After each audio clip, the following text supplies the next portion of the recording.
Memoirs of Sherlock Holmes by Sir Arthur Conan Doyle. Adventure 1, Silver Blaze. "I'm afraid, Watson, that I shall have to go," said Holmes as we sat down together to our breakfast one morning. "Go? Where to?" "To Dartmoor, to King's Pyland." I was not surprised. Indeed, my only wonder was that he had not already been mixed up in this extraordinary case, which was the one topic of conversation through the length and breadth of England. For a whole day my companion had rambled about the room with his chin upon his chest and his brows knitted, charging and recharging his pipe with the strongest black tobacco, and absolutely deaf to any of my questions or remarks. Fresh editions of every paper had been sent up by our newsagent, only to be glanced over and tossed down into a corner. Yet, silent as he was, I knew perfectly well what it was over which he was brooding. There was but one problem before the public which could challenge his powers of analysis, and that was the singular disappearance of the favourite for the Wessex Cup and the tragic murder of its trainer. When therefore he suddenly announced his intention of setting out for the scene of the drama, it was only what I had both expected and hoped for. "I should be most happy to go down with you if I should not be in the way," said I. "My dear Watson, you would confer a great favour upon me by coming, and I think that your time will not be misspent, for there are points about the case which promise to make it an absolutely unique one. We have, I think, just time to catch our train at Paddington, and I will go further into the matter upon our journey. You would oblige me by bringing with you your very excellent field glass." And so it happened that an hour or so later I found myself in the corner of a first-class carriage flying along en route for Exeter, while Sherlock Holmes, with his sharp, eager face framed in his ear-flapped travelling cap, dipped rapidly into the bundle of fresh papers which he had procured at Paddington.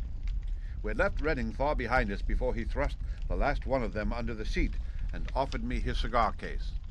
"We are going well," said he, looking out the window and glancing at his watch. "Our rate at present is 53.5 miles an hour." "I have not observed the quarter-mile posts," said I. "Nor have I, but the telegraph posts upon this line are 60 yards apart, and the calculation is a simple one. I presume that you have looked into this matter of the murder of John Straker and the disappearance of Silver Blaze?" "I have seen what the Telegraph and the Chronicle have to say. It is one of those cases where the art of the reasoner should be used rather for the sifting of details than for the acquiring of fresh evidence. The tragedy has been so uncommon, so complete, and of such personal importance to so many people that we are suffering from a plethora of surmise, conjecture, and hypothesis. The difficulty is to detach the framework of fact, of absolute, undeniable fact, from the embellishments of theorists and reporters. Then, having established ourselves upon this sound basis, it is our duty to see what inferences may be drawn and what are the special points upon which the whole mystery turns. On Tuesday evening I received telegrams from both Colonel Ross, the owner of the horse, and from Inspector Gregory, who is looking after the case, inviting my cooperation." "Tuesday evening!" I exclaimed. "And this is Thursday morning. Why didn't you go down yesterday?" "Because I made a blunder, my dear Watson, which is, I am afraid, a more common occurrence than anyone would think who only knew me through your memoirs. The fact is that I could not believe it possible that the most celebrated, remarkable horse in England could not remain concealed, especially in so sparsely inhabited a place as the north of Dartmoor. From hour to hour yesterday I expected to hear that he had been found, and that his abductor was the murderer of John Straker. When, however, another morning had come, and I found that, beyond the arrest of young Fitzroy Simpson, nothing had been done, I felt that it was time for me to take action. Yet in some ways I feel that yesterday has not been wasted." "You have formed a theory, then?" "At least I have got a grip of the essential facts of the case. I shall enumerate them to you, for nothing clears up a case so much as stating it to another person, and I can hardly expect your cooperation if I do not show you the position from which we start." I lay back against the cushions, puffing at my cigar, while Holmes, leaning forward with his long, thin forefinger checking off the points upon the palm of his left hand, gave me a sketch of the events which had led to our journey. "Silver Blaze," said he, "is from the Somomi stock, and holds as brilliant a record as his famous ancestor. He is now in his 5th year, and has brought in turn each of the prizes of the turf to Colonel Ross, his fortunate owner. Up to the time of the catastrophe, he was the first favourite for the Wessex Cup, the betting being 3-1 on him. He has always, however, been a prime favourite with the racing public, and has never yet disappointed them, so that even at those odds enormous sums of money have been laid upon him. It is obvious, therefore, that there were many people who had the strongest interest in preventing Silver Blaze from being there at the fall of the flag next Tuesday. The fact was, of course, appreciated at King's Pyland, where the colonel's training stable is situated. Every precaution was taken to guard the favorite. The trainer, John Straker, is a retired jockey who rode in Colonel Ross's colors before he became too heavy for the weighing chair. He has served the colonel for 5 years as jockey and for 7 as trainer, and has always shown himself to be a zealous and honest servant. Under him were 3 lads, for the establishment was a small one, containing only 4 horses in all. One of these lads sat up each night in the stable while the others slept in the loft. All 3 bore excellent characters. John Straker, who is a married man, lived in a small villa about 200 yards from the stables. He has no children, keeps 1 maidservant, and is comfortably off. The country road is very lonely, but about half a mile to the north there is a small cluster of villas which have been built by a Tavistock contractor for the use of invalids and others who may wish to enjoy the pure Dartmoor air. Tavistock itself lies 2 miles to the west, while across the moor, also about 2 miles distant, is the larger training establishment of Mapleton, which belongs to Lord Backwater and is managed by Silas Brown. In every other direction, the moor is a complete wilderness, inhabited only by a few roaming gypsies. Such was the general situation last Monday night when the catastrophe occurred. On that evening, the horses had been exercised and watered as usual, and the stables were locked up at 9 o'clock. 2 of the lads walked up to the trainer's house, where they had supper in the kitchen, while the third, Ned Hunter, remained on guard. At a few minutes after 9, the maid, Edith Baxter, carried down to the stables his supper, which consisted of a dish of curried mutton. She took no liquid, as there was a water cup in the stables, and it was the rule that the lad on duty should drink nothing else. The maid carried a lantern with her, as it was very dark and the path ran across the open moor. Edith Baxter was within 30 yards of the stables when a man appeared out of the darkness and called to her to stop. As he stepped into the circle of yellow light thrown by the lantern, she saw that he was a person of gentlemanly bearing, dressed in a grey suit of tweeds with a cloth cap. He wore gaiters and carried a heavy stick with a knob to it. She was most impressed, however, by the extreme pallor of his face and by the nervousness of his manner. His age, she thought, would be rather over 30 than under it. "Can you tell me where I am?" he asked. "I had almost made up my mind to sleep on the moor when I saw the light of your lantern." "You are close to the King's Pyland training stables," said she. "Oh, indeed. What a stroke of luck!" he cried. "I understand that a stable boy sleeps there alone every night. Perhaps that is his supper which you are carrying to him. Now, I am sure that you would not be too proud to earn the price of a new dress, would you?" He took a piece of white paper folded up out of his waistcoat pocket. "See that the boy has this tonight, and you shall have the prettiest frock that money can buy." She was frightened by the earnestness of his manner, and ran past him to the window through which she was accustomed to hand the meals.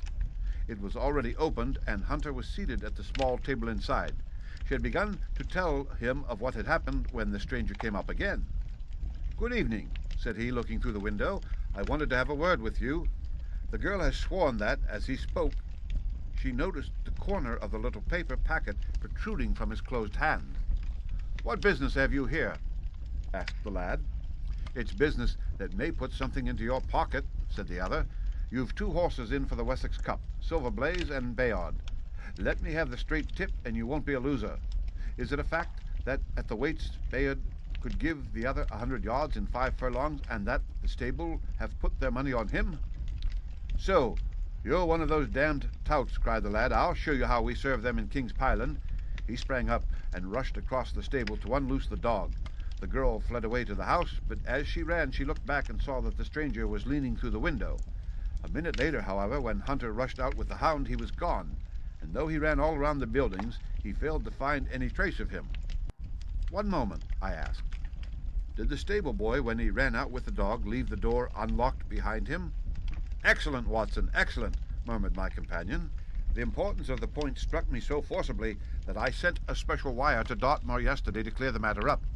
The boy locked the door before he left it. The window, I may add, was not large enough for a man to get through. Hunter waited until his fellow grooms had returned, when he sent a message to the trainer and told him what had occurred.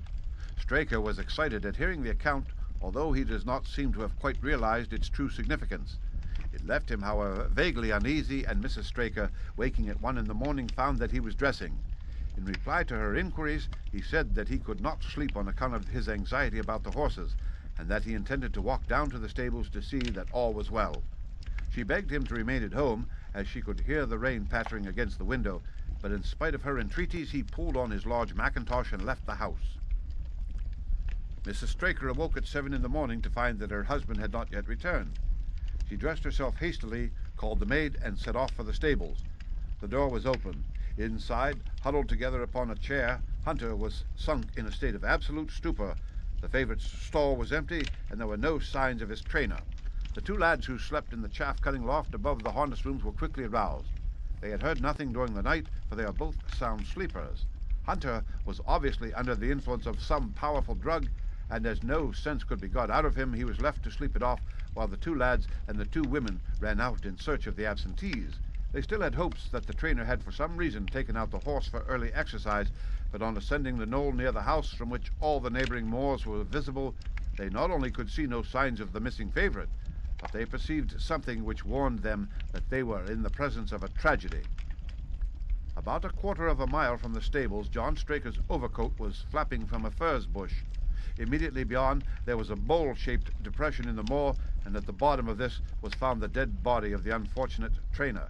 His head had been shattered by a savage blow from some heavy weapon, and he was wounded on the thigh, where there was a long, clean cut, inflicted evidently by some very sharp instrument.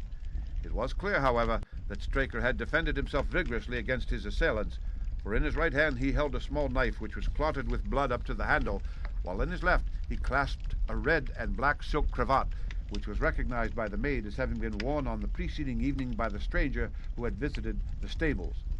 Hunter, on recovering from his stupor, was also quite positive as to the ownership of the cravat. He was equally certain that the same stranger had, while standing at the window, drugged his curried mutton and so deprived the stables of their watchman. As to the missing horse, there were abundant proofs in the mud which lay at the bottom of the fatal hollow that he had been there at the time of the struggle. But from that morning he has disappeared, and although a large reward has been offered and all the gypsies of Dartmoor are on the alert, no news has come of him. Finally, an analysis has shown that the remains of his supper left by the stable lad contained an appreciable quantity of powdered opium, while the people at the house partook of the same dish on the same night without any ill effect. Those are the main facts of the case, stripped of all surmise and stated as baldly as possible. I shall now recapitulate what the police have done in the matter. Inspector Gregory, to whom the case has been committed, is an extremely competent officer. Were he but gifted with imagination, he might rise to great heights in his profession. On his arrival, he promptly found and arrested the man upon whom suspicion naturally rested. There was little difficulty in finding him, for he inhabited one of those villas which I have mentioned. His name, it appears, was Fitzroy Simpson. He was a man of excellent birth and education who had squandered a fortune upon the turf, and who lived now by doing a little quiet and genteel book-making in the sporting clubs of London. An examination of his betting book shows that bets to the amount of £5,000 had been registered by him against the favourite. On being arrested, he volunteered that statement that he had come down to Dartmoor in the hopes of getting some information about the King's Pyland horses, and also about Desborough, the second favourite, which was in charge of Silas Brown at the Mapleton stables. He did not attempt to deny that he had acted as described upon the evening before, but declared that he had no sinister designs and had simply wished to obtain first-hand information. When confronted with his cravat, he turned very pale and was utterly unable to account for its presence in the hand of the murdered man. His wet clothing showed that he had been out in the storm of the night before, and his stick, which was a Penang lawyer weighted with lead, was just a weapon as might, by repeated blows, have inflicted the terrible injuries to which the trainer had succumbed. On the other hand, there was no wound upon his person, while the state of Straker's knife would show that one, at least, of his assailants must bear his mark upon him. There you have it all in a nutshell, Watson, and if you can give me any light, I shall be infinitely obliged to you. I had listened with the greatest interest to the statement which Holmes, with characteristic clearness, had laid before me. Though most of the facts were familiar to me, I had not sufficiently appreciated their relative importance, nor their connection to each other. Is it not possible, I suggested, that the incised wound upon Straker may have been caused by his own knife in the convulsive struggles which follow any brain injury? It is more than possible, it is probable, said Holmes. In that case, one of the main points in favor of the accused disappears. "And yet," said I, "even now I fail to understand what the theory of the police can be." "I'm afraid that whatever theory we state has very grave objections to it," returned my companion. "The police imagine, I take it, that this Fitzroy Simpson, having drugged the lad and having in some way obtained a duplicate key, opened the stable door and took out the horse with the intention, apparently, of kidnapping him altogether. His bridle is missing, so that Simpson must have put this on. Then, having left the door open behind him, he was leading the horse away over the moor when he was either met or overtaken by the trainer. A row naturally ensued. Simpson beat out the trainer's brains with his heavy stick without receiving any injury from the small knife which Straker used in self-defense, and then the thief either led the horse on to some secret hiding place, or else it may have bolted during the struggle and be now wandering out on the moors. That is the case as it appears to the police, and improbable as it is, all other explanations are more improbable still. However, I shall very quickly test the matter when I am once upon the spot, and until then I cannot really see how we can get much further than our present position." It was evening before we reached the little town of Tavistock, which lies, like the boss of a shield, in the middle of the huge circle of Dartmoor. Two gentlemen were awaiting us in the station. The one a tall, fair man with lion-like hair and beard and curiously penetrating light blue eyes. The other a small, alert person, very neat and dapper, in a frock coat and gaiters, with trim little side whiskers and an eyeglass. The latter was Colonel Ross, the well-known sportsman. The other, Inspector Gregory, a man who was rapidly making his name in the English detective service. "I am delighted that you have come down, Mr. Holmes," said the colonel. "The inspector here has done all that could possibly be suggested, but I wish to leave no stone unturned in trying to avenge poor Straker and in recovering my horse." "Have there been any fresh developments?" asked Holmes. "I am sorry to say that we have made very little progress," said the inspector. "We have an open carriage outside, and as you would no doubt like to see the place before the light fails, we might talk it over as we drive." A minute later we were all seated in a comfortable landau and were rattling through the quaint old Devonshire city. Inspector Gregory was full of his case and poured out a stream of remarks, while Holmes threw in an occasional question or interjection. Colonel Ross leaned back with his arms folded and his hat tilted over his eyes, while I listened with interest to the dialogue of the two detectives. Gregory was formulating his theory, which was almost exactly what Holmes had foretold in the train.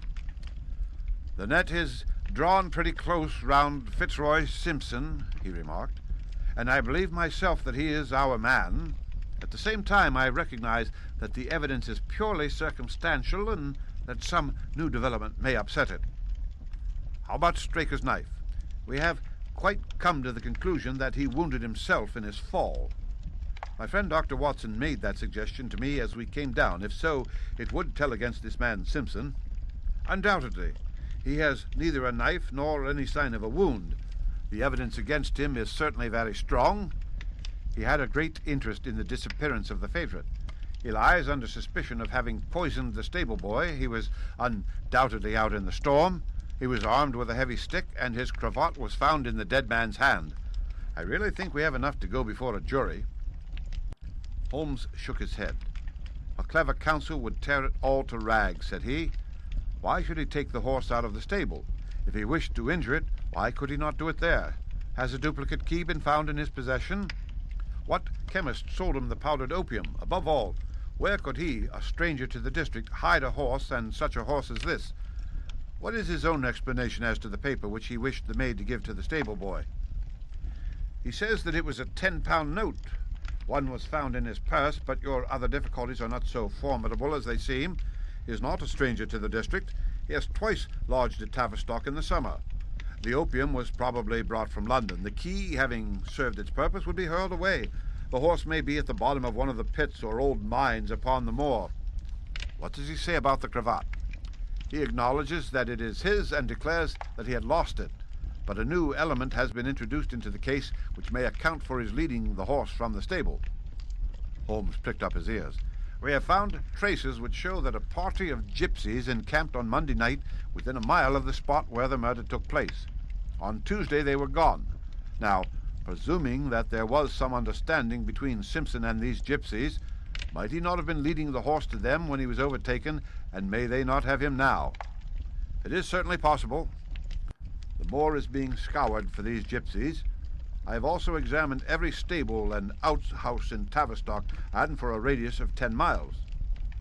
There is another training stable quite close, I understand. Yes, and that is a factor which we must certainly not neglect. As Desborough, their horse, was second in the betting, they had an interest in the disappearance of the favourite. Silas Brown, the trainer, is known to have had large bets upon the event, and he was no friend to poor Straker. We have, however, examined the stables, and there is nothing to connect him with the affair. And nothing to connect this man Simpson with the interests of the Mapleton stables? Nothing at all. Holmes leaned back in the carriage, and the conversation ceased. A few minutes later, our driver pulled up in a neat little red brick villa with overhanging eaves which stood by the road. Some distance off, across a paddock, lay a long, grey, tiled-out building. In every other direction, the low curves of the moor, bronze-coloured from the fading ferns, stretched away to the skyline, broken only by the steeples of Tavistock and by a cluster of houses away to the westward which marked the Mapleton stables. We all sprang out, with the exception of Holmes, who continued to lean back with his eyes fixed upon the sky in front of him, entirely absorbed in his own thoughts.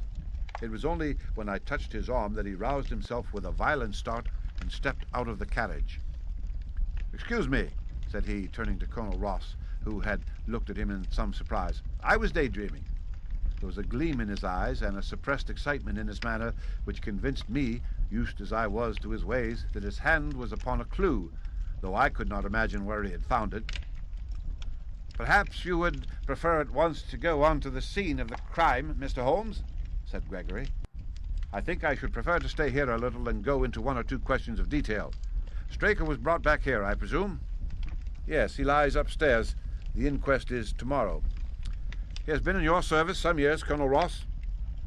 "I have always found him an excellent servant. I presume that you made an inventory of what he had in his pockets at the time of his death, Inspector?" "I have the things themselves in the sitting-room, if you would care to see them." "I should be very glad." We all filed into the front room and sat round the central table while the inspector unlocked a square tin box and laid a small heap of things before us. There was a box of vestas, 2 inches of tallow candle, an DP briar root pipe, a pouch of sealskin with half an ounce of long-cut Cavendish, a silver watch with a gold chain, 5 sovereigns in gold, an aluminum pencil case, a few papers, and an ivory-handled knife with a very delicate, inflexible blade marked Weiss and Company, London. "This is a singular knife," said Holmes, lifting it up and examining it minutely. "I presume, as I see bloodstains upon it, that it is the one which was found in the dead man's grasp. Watson, this knife is surely in your line?"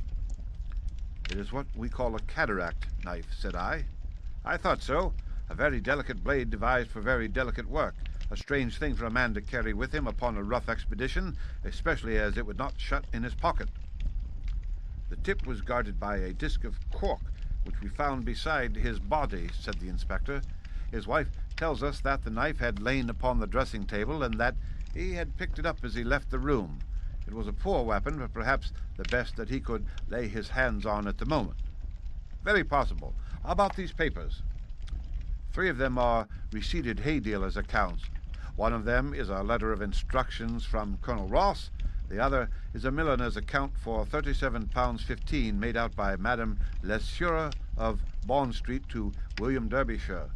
Mrs. Straker tells us that Derbyshire was a friend of her husband's and that occasionally his letters were addressed here. "Madame Derbyshire has somewhat expensive tastes," remarked Holmes, glancing down the account. 22 guineas is rather heavy for a single costume. However, there appears to be nothing more to learn, and we may now go down to the scene of the crime. As we emerged from the sitting-room, a woman who had been waiting in the passage took a step forward and laid her hand upon the inspector's sleeve. Her face was haggard and thin and eager, stamped with the print of a recent horror. "Have you got them? Have you found them?" she panted. "No, Mrs. Straker, but Mr. Holmes here has come from London to help us, and we shall do all that is possible." "Surely I met you in Plymouth at a garden party some little time ago, Mrs. Straker," said Holmes. "No, sir, you are mistaken." "Dear me, why, I could have sworn to it. You wore a costume of dove-colored silk with ostrich-feathered trimming." "I never had such a dress, sir," answered the lady. "Ah, that quite settles it," said Holmes, and with an apology he followed the inspector outside. A short walk across the moor took us to the hollow in which the body had been found. At the brink of it was the furze bush upon which the coat had been hung. "There was no wind that night, I understand," said Holmes. "None, but very heavy rain." "In that case the overcoat was not blown against the furze bush, but placed there?" "Yes, it was laid across the bush." "You fill me with interest. I perceive that the ground has been trampled up a good deal. No doubt many feet have been here since Monday night." "A piece of matting has been laid here at the side, and we have all stood upon that." "Excellent. In this bag I have one of the boots which Straker wore, one of Fitzroy Simpson's shoes, and a cast horseshoe of Silver Blaze." "My dear Inspector, you surpass yourself." Holmes took the bag, and descending into the hollow, he pushed the matting into a more central position. Then, stretching himself upon his face and leaning his chin upon his hands, he made a careful study of the trampled mud in front of him. "Hello," said he suddenly. "What's this?" It was a wax vesta, half burned, which was so coated with mud that it looked at first like a little chip of wood. "I cannot think how I came to overlook it," said the inspector with an expression of annoyance. "It was invisible, buried in the mud. I only saw it because I was looking for it." "What? You expected to find it? I thought it not unlikely." He took the boots from the bag and compared the impressions of each of them with marks upon the ground. Then he clambered up to the rim of the hollow and crawled about among the ferns and bushes. "I am afraid there are no more tracks," said the inspector. "I have examined the ground very carefully for 100 yards in each direction." "Indeed," said Holmes, rising. "I shall not have the impertinence to do it again after what you say, but I should like to take a little walk over the moor before it grows dark, that I may know my ground tomorrow, and I think that I shall put this horseshoe into my pocket for luck." Colonel Ross, who had shown some signs of impatience at my companion's quiet and systematic method of work, glanced at his watch. "I wish you would come back with me, Inspector," said he. "There are several points in which I should like your advice, and especially as to whether we do not owe it to the public to remove our horse's name from the entries for the cup." "Certainly not," cried Holmes with decision. "I shall let the name stand."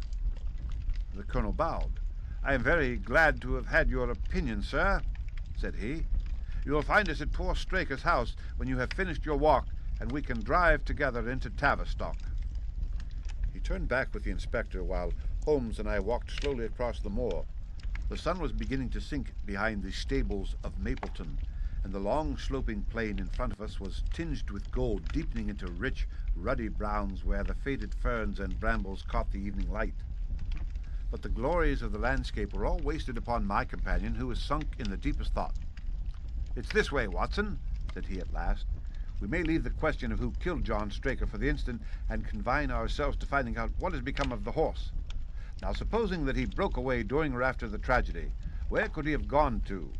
A horse is a very gregarious creature. If left to himself, his instincts would have been either to return to King's Pyland or go over to Mapleton.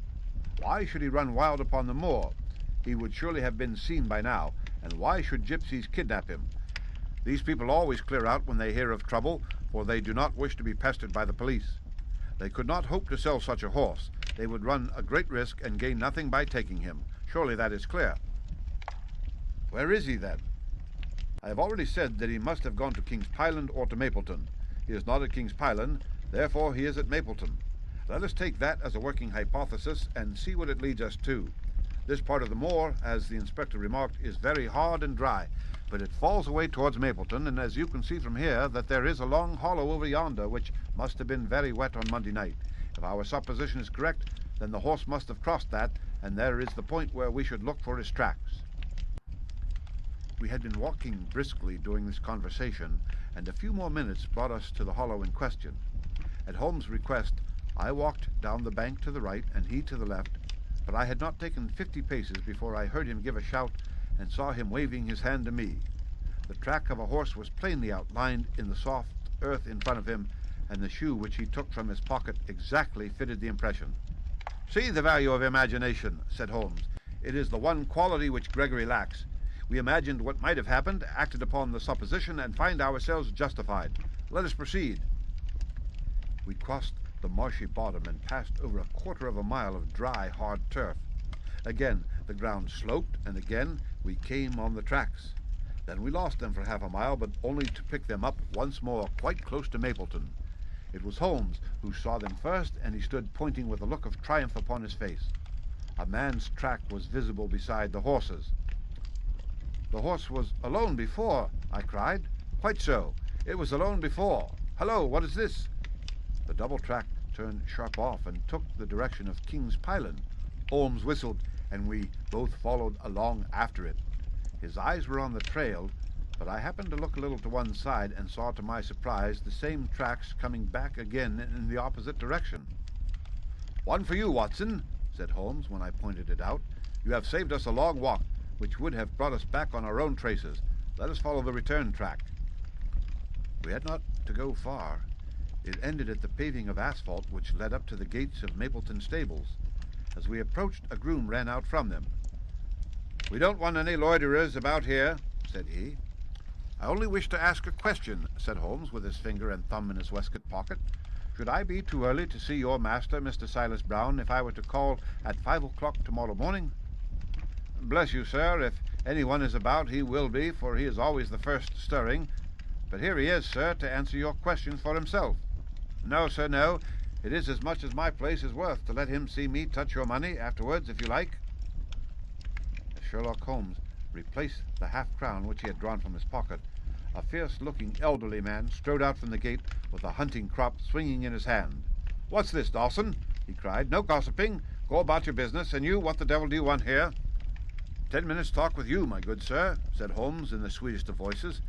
"I've no time to talk to every gadabout. We want no stranger here. Be off, or you may find a dog at your heels." Holmes leaned forward and whispered something in the trainer's ear. He started violently and flushed to the temples. "It's a lie," he shouted, "an infernal lie." "Very good. Shall we argue about it here in public or talk it over in your parlor?" "Oh, come in if you wish to." Holmes smiled. "I shall not keep you more than a few minutes, Watson," said he. "Now, Mr. Brown, I am quite at your disposal." It was 20 minutes, and the reds had all faded into greys before Holmes and the trainer reappeared. Never have I seen such a change as had been brought about in Silas Brown in that short time. His face was ashy pale, beads of perspiration shone upon his brow, and his hands shook until the hunting crop wagged like a branch in the wind. His bullying, overbearing manner was all gone too, and he cringed along at my companion's side like a dog with its master. "Your instructions will be done. It shall all be done," said he. "There must be no mistake," said Holmes, looking round at him. The other winced as he read the menace in his eyes. "Oh, no, there shall be no mistake. It shall be there. Should I change it first or not?" Holmes thought a little and then burst out laughing. "No, don't," said he. "I shall write to you about it. No tricks now, or... Oh, you can trust me. You can trust me." "Yes, I think I can. Well, you shall hear from me tomorrow." He turned upon his heel, disregarding the trembling hand which the other held out to him, and we set off for King's Pyland. "A more perfect compound of the bully, coward, and sneak than Master Silas Brown I have seldom met with," remarked Holmes as we trudged along together. "He has the horse, then?" "He tried to bluster out of it, but I described to him so exactly what his actions had been upon that morning that he is convinced that I was watching him.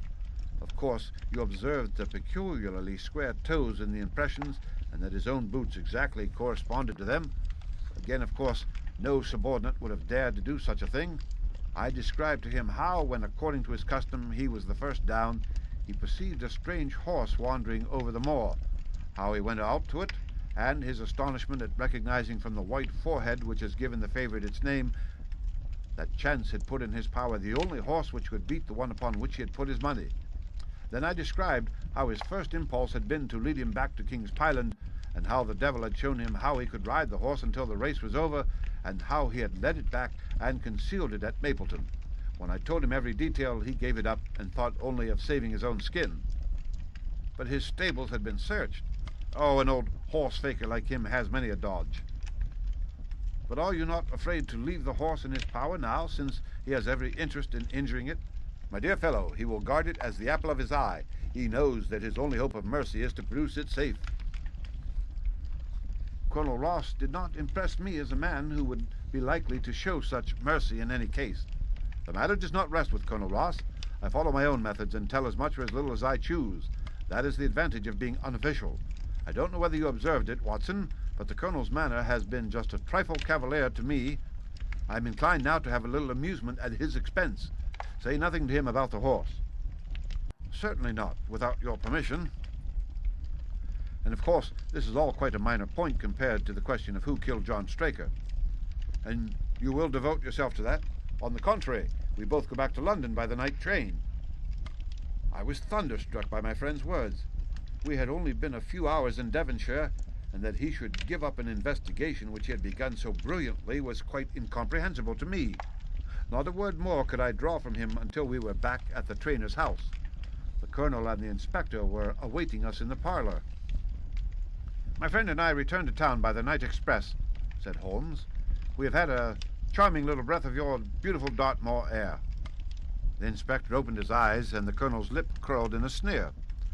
So you despair of arresting the murderer of poor Straker, said he. Holmes shrugged his shoulders. There are certainly grave difficulties in the way, said he.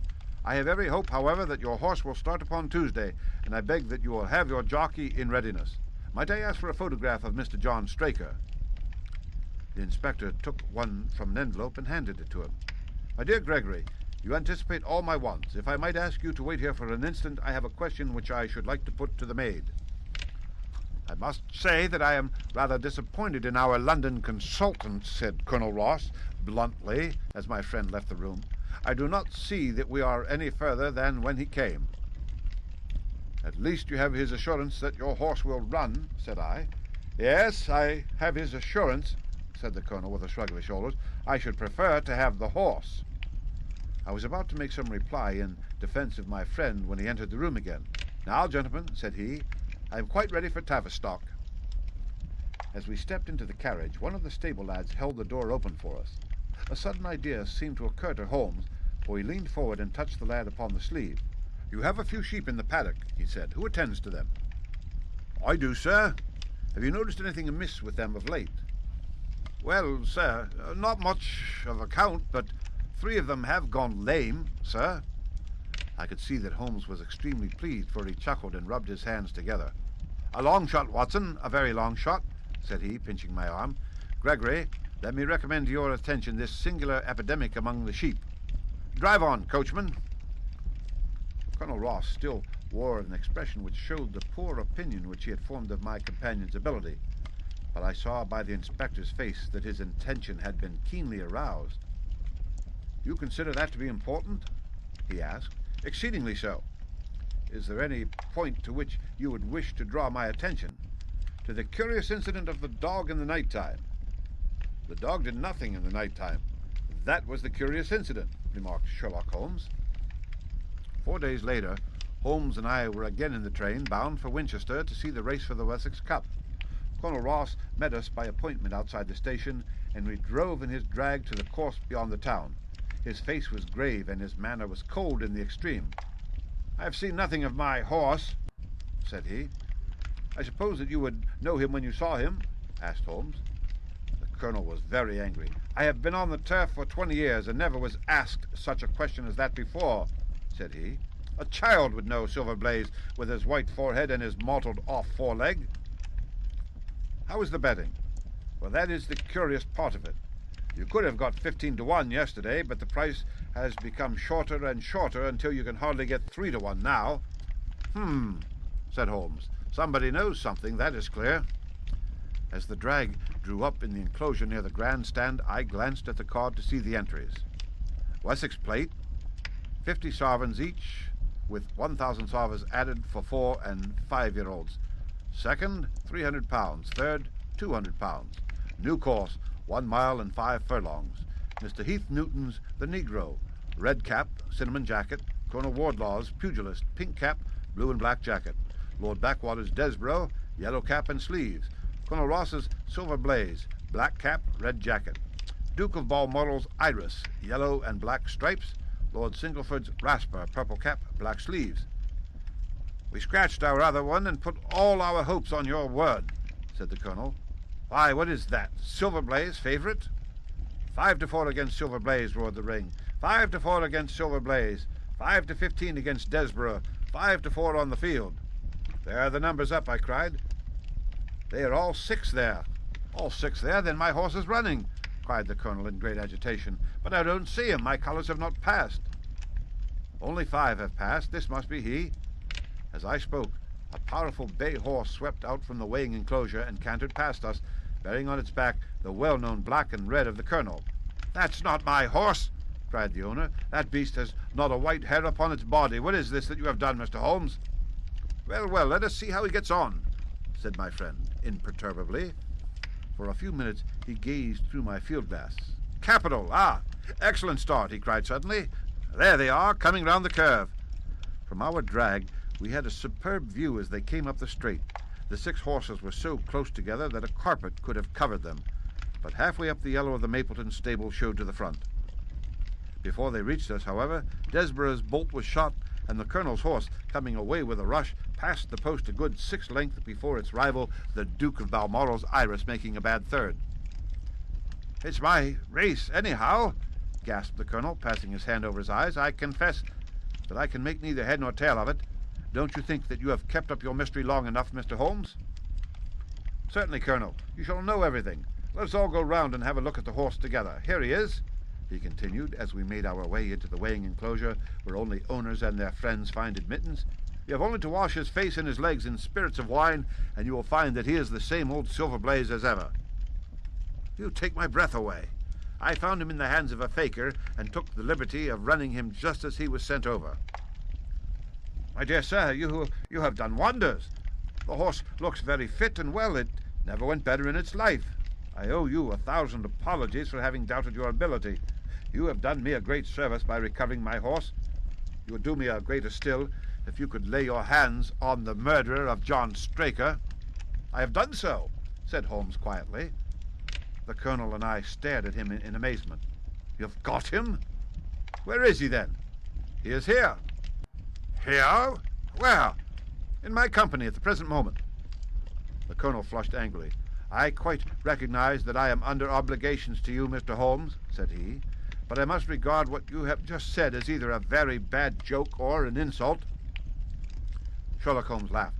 I assure you that I have not associated you with the crime, Colonel, said he. The real murderer is standing immediately behind you. He stepped past and laid his hand upon the glossy neck of the thoroughbred.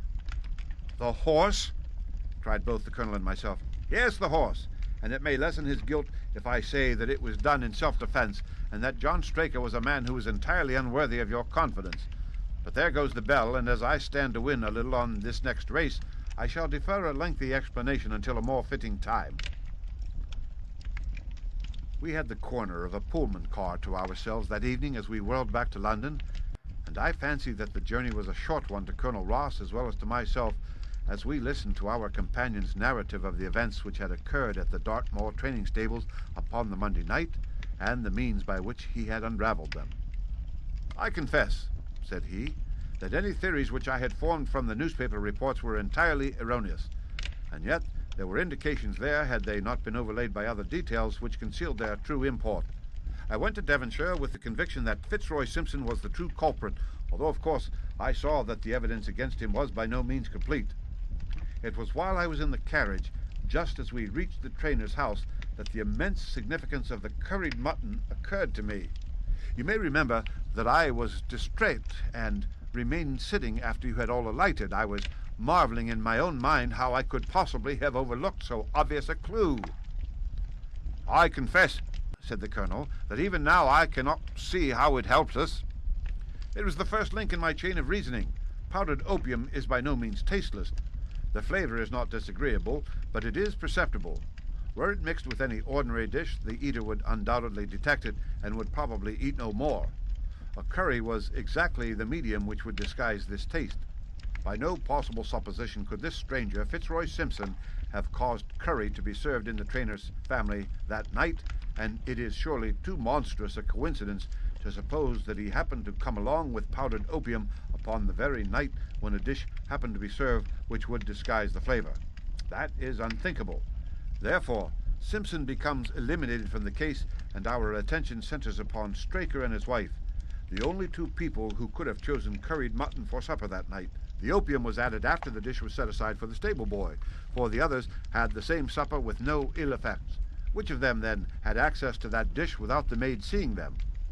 Before deciding that question, I had grasped the significance of the silence of the dog, for one true inference invariably suggests others. The Simpson incident had shown me that a dog was kept in the stables, and yet, though someone had been in and had fetched out a horse, he had not barked enough to arouse the two lads in the loft. Obviously, the midnight visitor was someone whom the dog knew well. I was already convinced, or almost convinced, that John Straker went down to the stables in the dead of the night and took out Silver Blaze. For what purpose? For a dishonest one, obviously, or why should he drug his own stable boy? And yet I was at a loss to know why. There have been cases before now where trainers have made sure of great sums of money by laying against their own horses through agents and then preventing them from winning by fraud. Sometimes it is a pulling jockey. Sometimes it is some surer and subtler means. What was it here? I hoped that the contents of his pockets might help me to form a conclusion, and they did so.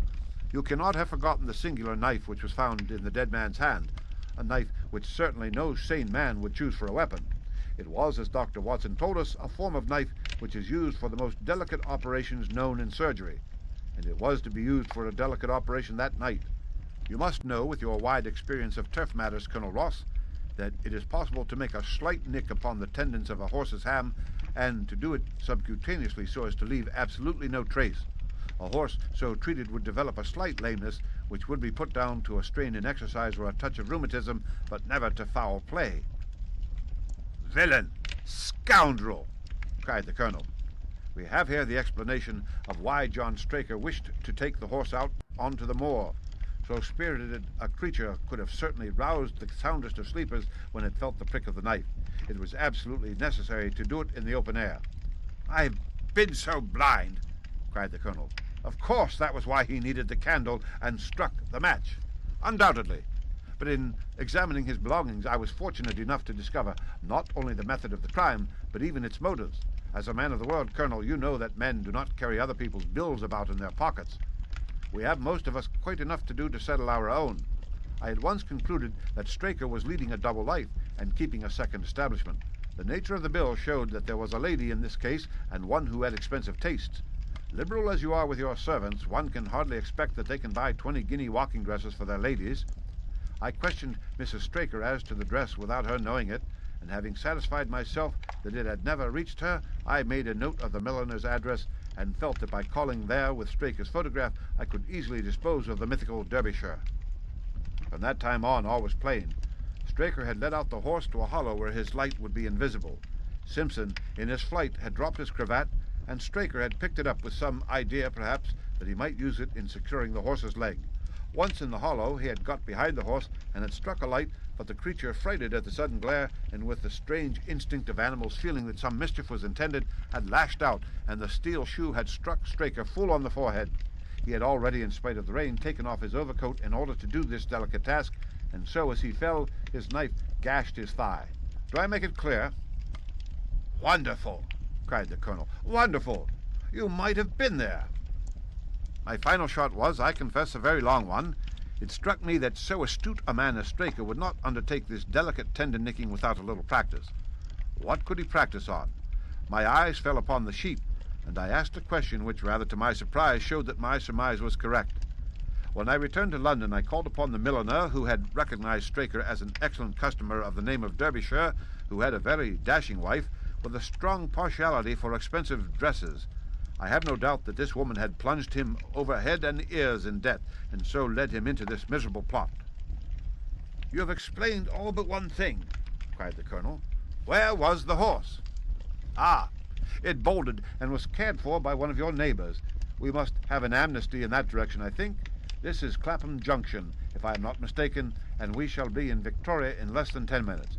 If you care to smoke a cigar in our rooms, Colonel, I shall be happy to give you any other details which might interest you." The end. Read by Rick Kistner for Lit to Go on the web at fcit.usf.edu.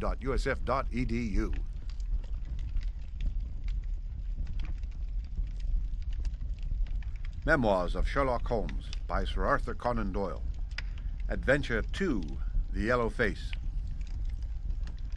In publishing these short sketches based upon the numerous cases in which my companions' singular gifts have made us the listeners to, and eventually the actors in, some strange drama, it is only natural that I should dwell rather upon his successes than upon his failures, and this not so much for the sake of his reputation, for indeed it was when he was at his wits' end that his energy and his versatility were most admirable, but because where he failed it happened too often that no one else succeeded, and that the tale was left forever without a conclusion.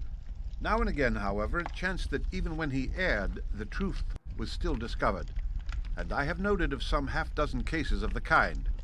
The adventure of the Musgrave ritual and that which I am about to recount are the two which present the strongest features of interest. Sherlock Holmes was a man who seldom took exercise for exercise's sake.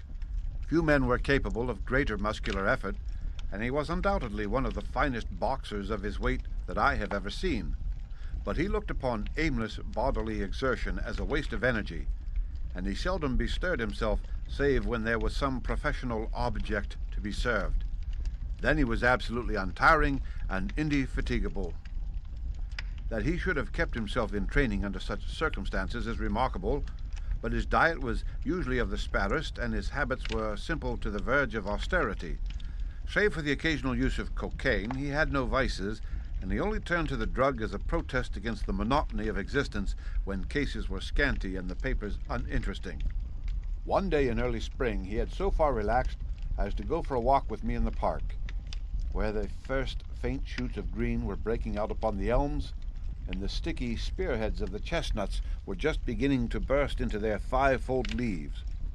For 2 hours we rambled about together, in silence for the most part, as befits two men who knew each other intimately. It was nearly 5 before we were back in Baker Street once more. "Beg pardon, sir," said our page boy as he opened the door. "There's been a gentleman here asking for you, sir." Holmes glanced reproachfully at me. "So much for afternoon walk," said he. "Has this gentleman gone, then?" "Yes, sir." "Didn't you ask him in?" "Yes, sir, he came in." "How long did he wait?" "Half an hour, sir. He was a very restless gentleman, sir, a-walking and a-stamping all the time he was here. I was waiting outside the door, sir, and I could hear him. At last he outs into the passage, and he cries, 'Is that man never going to come?' Those were his very words, sir. 'You'll only need to wait a little longer,' says I. 'Then I'll wait in the open air, for I feel half choked,' says he. 'I'll be back before long.' And with that he ups and he outs, and all I could say wouldn't hold him back." "Well, well, you did your best," said Holmes, as we walked into our room. "It's very annoying, though, Watson. I was badly in need of a case, and this looks from the man's impatience as if it were of importance. Hello, that's not your pipe on the table. He must have left it behind him. A nice old briar with a good long stem of what the tobacconists call amber. I wonder how many real amber mouthpieces there are in London. Some people think that a fly in it is a sign. Well, he must have been disturbed in his mind to leave a pipe behind him which he evidently values highly." "How do you know that he values it highly?" I asked. "Well, I should put the original cost of the pipe at 7 and 6pence.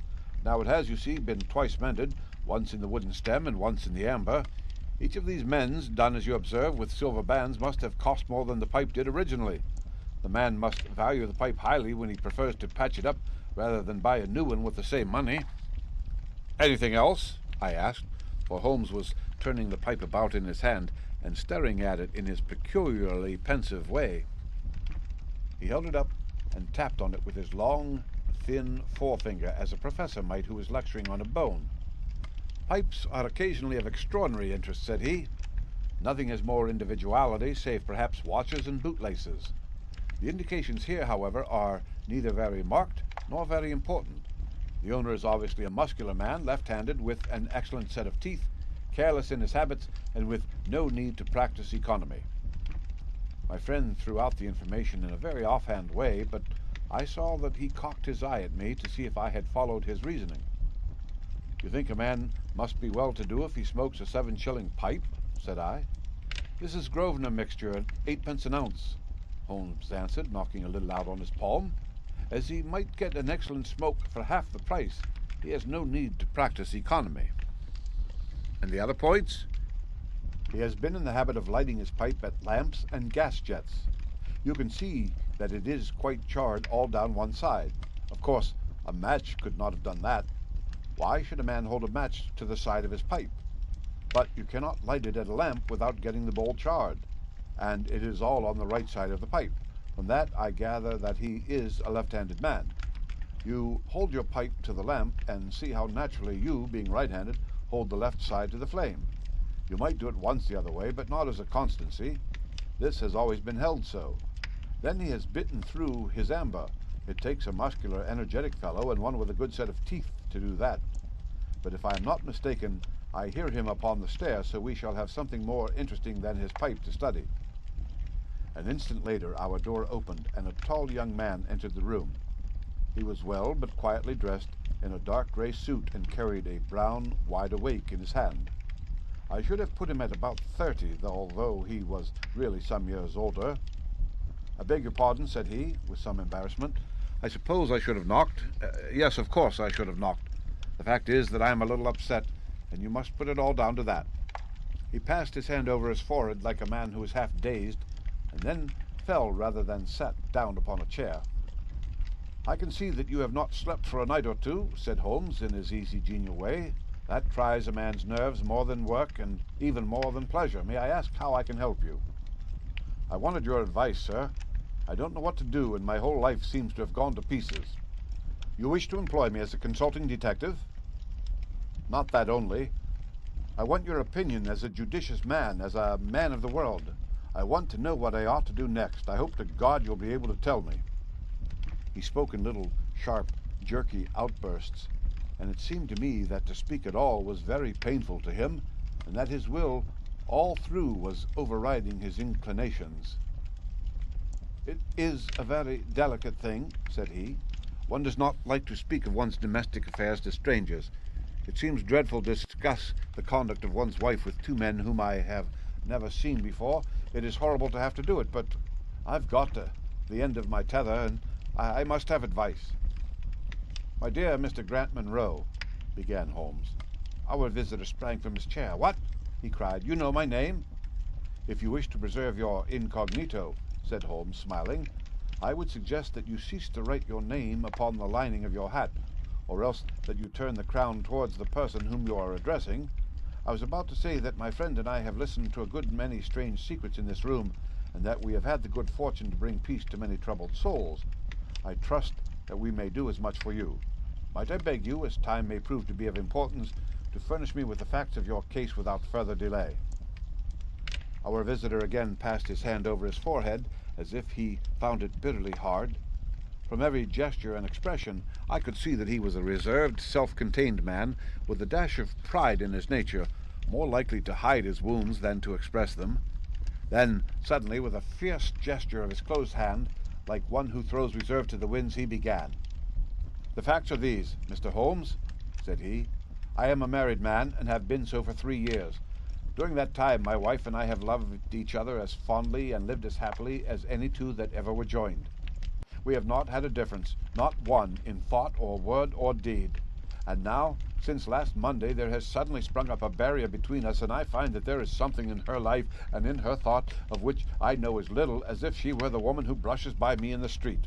We are estranged, and I want to know why. Now, there is one thing that I want to impress upon you before I go any further, Mr. Holmes. Effie loves me. Don't let there be any mistake about that. She loves me with her whole heart and soul, and never more than now. I know it. I feel it. I don't want to argue about that. A man can tell easily enough when a woman loves him, but there's this secret between us, and we can never be the same until it is cleared." "Kindly let me have the facts, Mr. Munro," said Holmes with some impatience. "I'll tell you what I know about Effie's history. She was a widow when I met her first, although quite young, only 25. Her name then was Mrs. Hebron. She went out to America when she was young and lived in the town of Atlanta, where she married this Hebron, who was a lawyer with a good practice. They had one child, but the yellow fever broke out badly in the place, and both husband and child died of it. I have seen his death certificate. This sickened her of America, and she came back to live with a maiden aunt at Pinner in Middlesex. I may mention that her husband had left her comfortably off, and that she had a capital of about £4,500, which had been so well invested by him that it returned an average of 7%. She had only been 6 months at Pinner when I met her. We fell in love with each other, and we married a few weeks afterward. I am a hop merchant myself, and as I have an income of 700 or 800, we found ourselves comfortably off and took a nice £80 a year villa at Norbury. Our little place was very countrified, considering that it is so close to town. We had an inn and 2 houses a little above us, and a single cottage at the other side of the field which faces us, and except those there were no houses until you got halfway to the station. My business took me into town at certain seasons, but in summer I had less to do, and then in our country home my wife and I were just as happy as could be wished. I tell you that there never was a shadow between us until this accursed affair began. There's one thing I ought to tell you before I go further. When we married, my wife made all her property over to me, rather against my will, for I saw how awkward it would be if my business affairs went wrong. However, she would have it so, and it was done. Well, about 6 weeks ago she came to me. "Jack," said she, "when you took my money, you said that if ever I wanted any, I was to ask you for it." "Certainly," said I. "It's all your own." "Well," said she, "I want £100. I was a bit staggered at this, for I had imagined it was simply a new dress or something of the kind that she was after. "What on earth for?" I asked. "Oh," said she, in her playful way, "you said that you were only my banker, and bankers never ask questions, you know." "If you really mean it, of course you shall have the money," said I. "Oh, yes, I really mean it." "And you won't tell me what you want it for?" "Some day, perhaps, but not just at present, Jack." So I had to be content with that, though it was the first time that there had ever been any secret between us.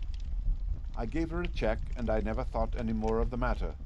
It may have nothing to do with what came afterwards, but I thought it only right to mention it. Well, I told you just now that there is a cottage not far from our house. There is just a field between us, but to reach it you have to go along the road and then turn down a lane. Just beyond it is a nice little grove of Scotch firs, and I used to be very fond of strolling down there, for trees are always a neighbourly kind of thing.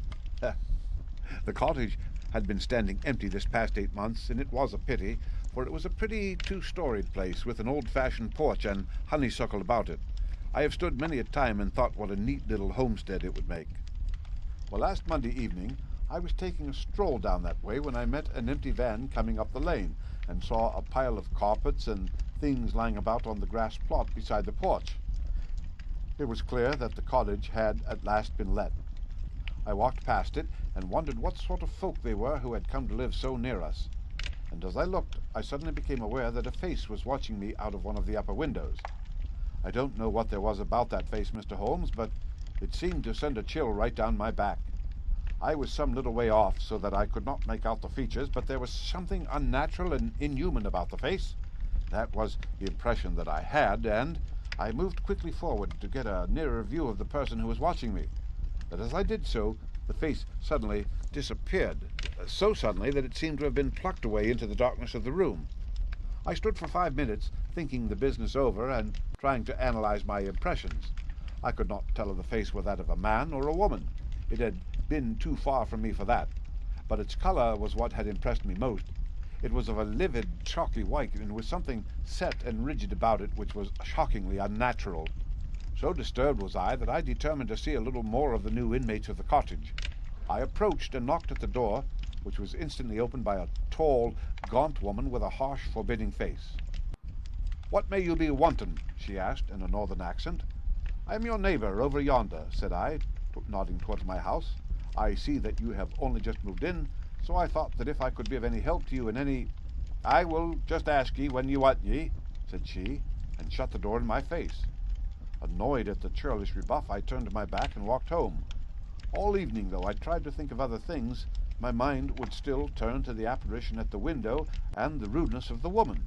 I determined to say nothing about the former to my wife, for she is a nervous, highly strung woman, and I had no wish that she should share the unpleasant impression which had been produced upon myself. I remarked to her, however, before I fell asleep, that the cottage was now occupied, to which she returned no reply. I am usually an extremely sound sleeper.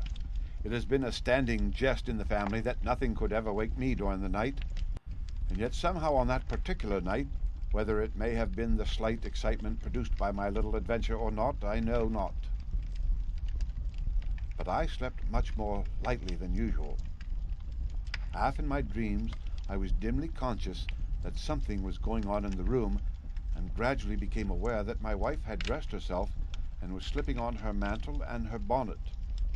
My lips were parted to murmur out some sleepy words of surprise or remonstrance at this untimely preparation, when suddenly my half-opened eyes fell upon her face, illuminated by the candlelight, and astonishment held me dumb. She wore an expression such as I had never seen before, such as I should have thought her incapable of assuming. She was deadly pale and breathing fast, glancing furtively towards the bed as she fastened her mantle to see if she had disturbed me. Then, thinking that I was still asleep, she slipped noiselessly from the room, and an instant later I heard a sharp creaking which could only come from the hinges of the front door. I sat up in bed and rapped my knuckles against the rail to make certain that I was truly awake. Then I took my watch from under the pillow. It was 3 in the morning. What on this earth could my wife be doing out on the country road at 3 in the morning?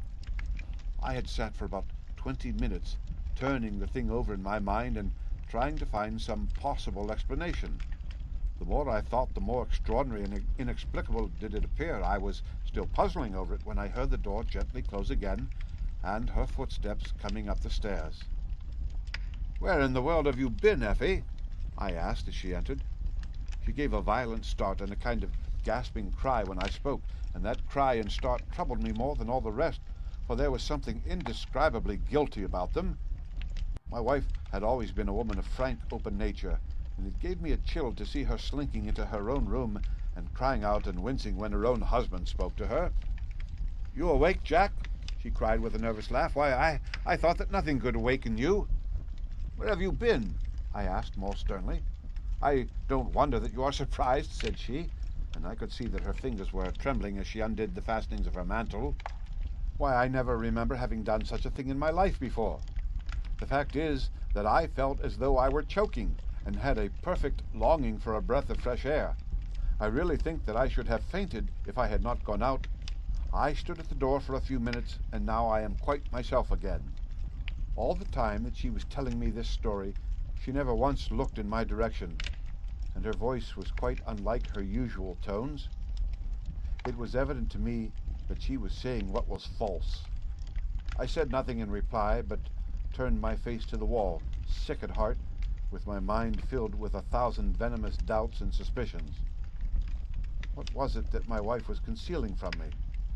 Where had she been during that strange expedition? I felt that I should have no peace until I knew, and yet I shrank from asking her again after once she had told me what was false. All the rest of the night I tossed and I turned, framing theory after theory, each more unlikely than the last. I should have gone to the city that day, but I was too disturbed in my mind to be able to pay attention to business matters. My wife seemed to be as upset as myself, and I could see from the little questioning glances which she kept shooting at me that she understood that I disbelieved her statement, and that she was at her wits' end what to do. We hardly exchanged a word during breakfast, and immediately afterwards I went out for a walk that I might think the matter out in the fresh morning air. I went as far as the Crystal Palace, spent an hour in the grounds, and was back in Norbury by 1 o'clock. It happened that my way took me past the cottage, and I stopped for an instant to look at the windows and to see if I could catch a glimpse of the strange face which had looked out at me on the day before. As I stood there, imagine my surprise, Mr. Holmes, when the door suddenly opened and my wife walked out.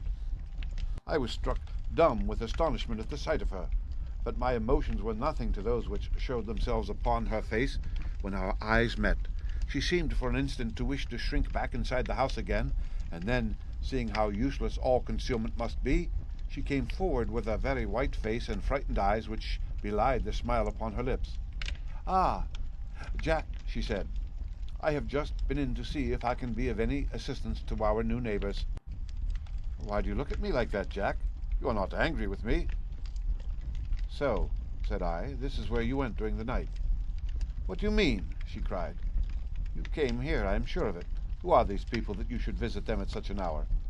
I have not been here before." "How can you tell me what you know is false?" I cried. "Your very voice changes as you speak.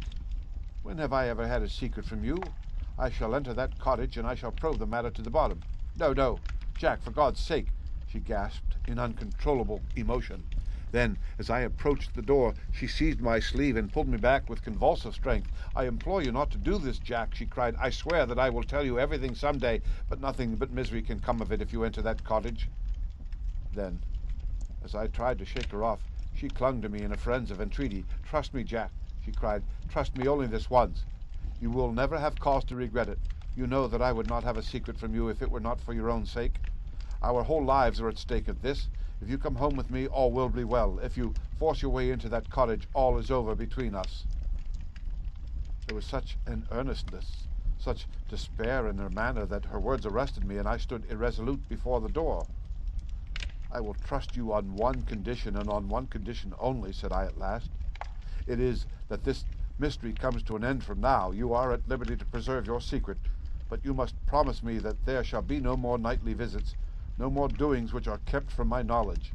I am willing to forget those which are past, if you will promise that there shall be no more in the future." "I was sure that you would trust me," she cried with a great sigh of relief. "It shall be just as you wish. Come away, oh, come away to the house." Still pulling at my sleeve, she led me away from the cottage. As we went, I glanced back, and there was that yellow, livid face watching us out of the upper window. What link could there be between that creature and my wife? Or how could the coarse, rough woman whom I had seen the day before be connected with her? It was a strange puzzle, and yet I knew that my mind could never know ease again until I had solved it. For 2 days after this I stayed at home, and my wife appeared to abide loyally by our engagement, for, as far as I know, she never stirred out of the house. On the 3rd day, however, I had ample evidence that her solemn promise was not enough to hold her back from this secret influence which drew her away from her husband and her duty. I had gone into town on that day, but I returned by the 2:40 instead of the 3:36, which is my usual train. As I entered the house, the maid ran into the hall with a startled face. "Where is your mistress?" I asked. "I think that she has gone out for a walk," she answered. My mind was instantly filled with suspicion. I rushed upstairs to make sure that she was not in the house. As I did so, I happened to glance out of one of the upper windows and saw the maid with whom I had just been speaking running across the field in the direction of the cottage. Then, of course, I saw exactly what it all meant. My wife had gone over there and had asked the servant to call her if I should return. Tingling with anger, I rushed down and hurried across, determined to end the matter once and forever. I saw my wife and the maid hurrying back along the lane, but I did not stop to speak with them. In the cottage lay the secret which was casting a shadow over my life.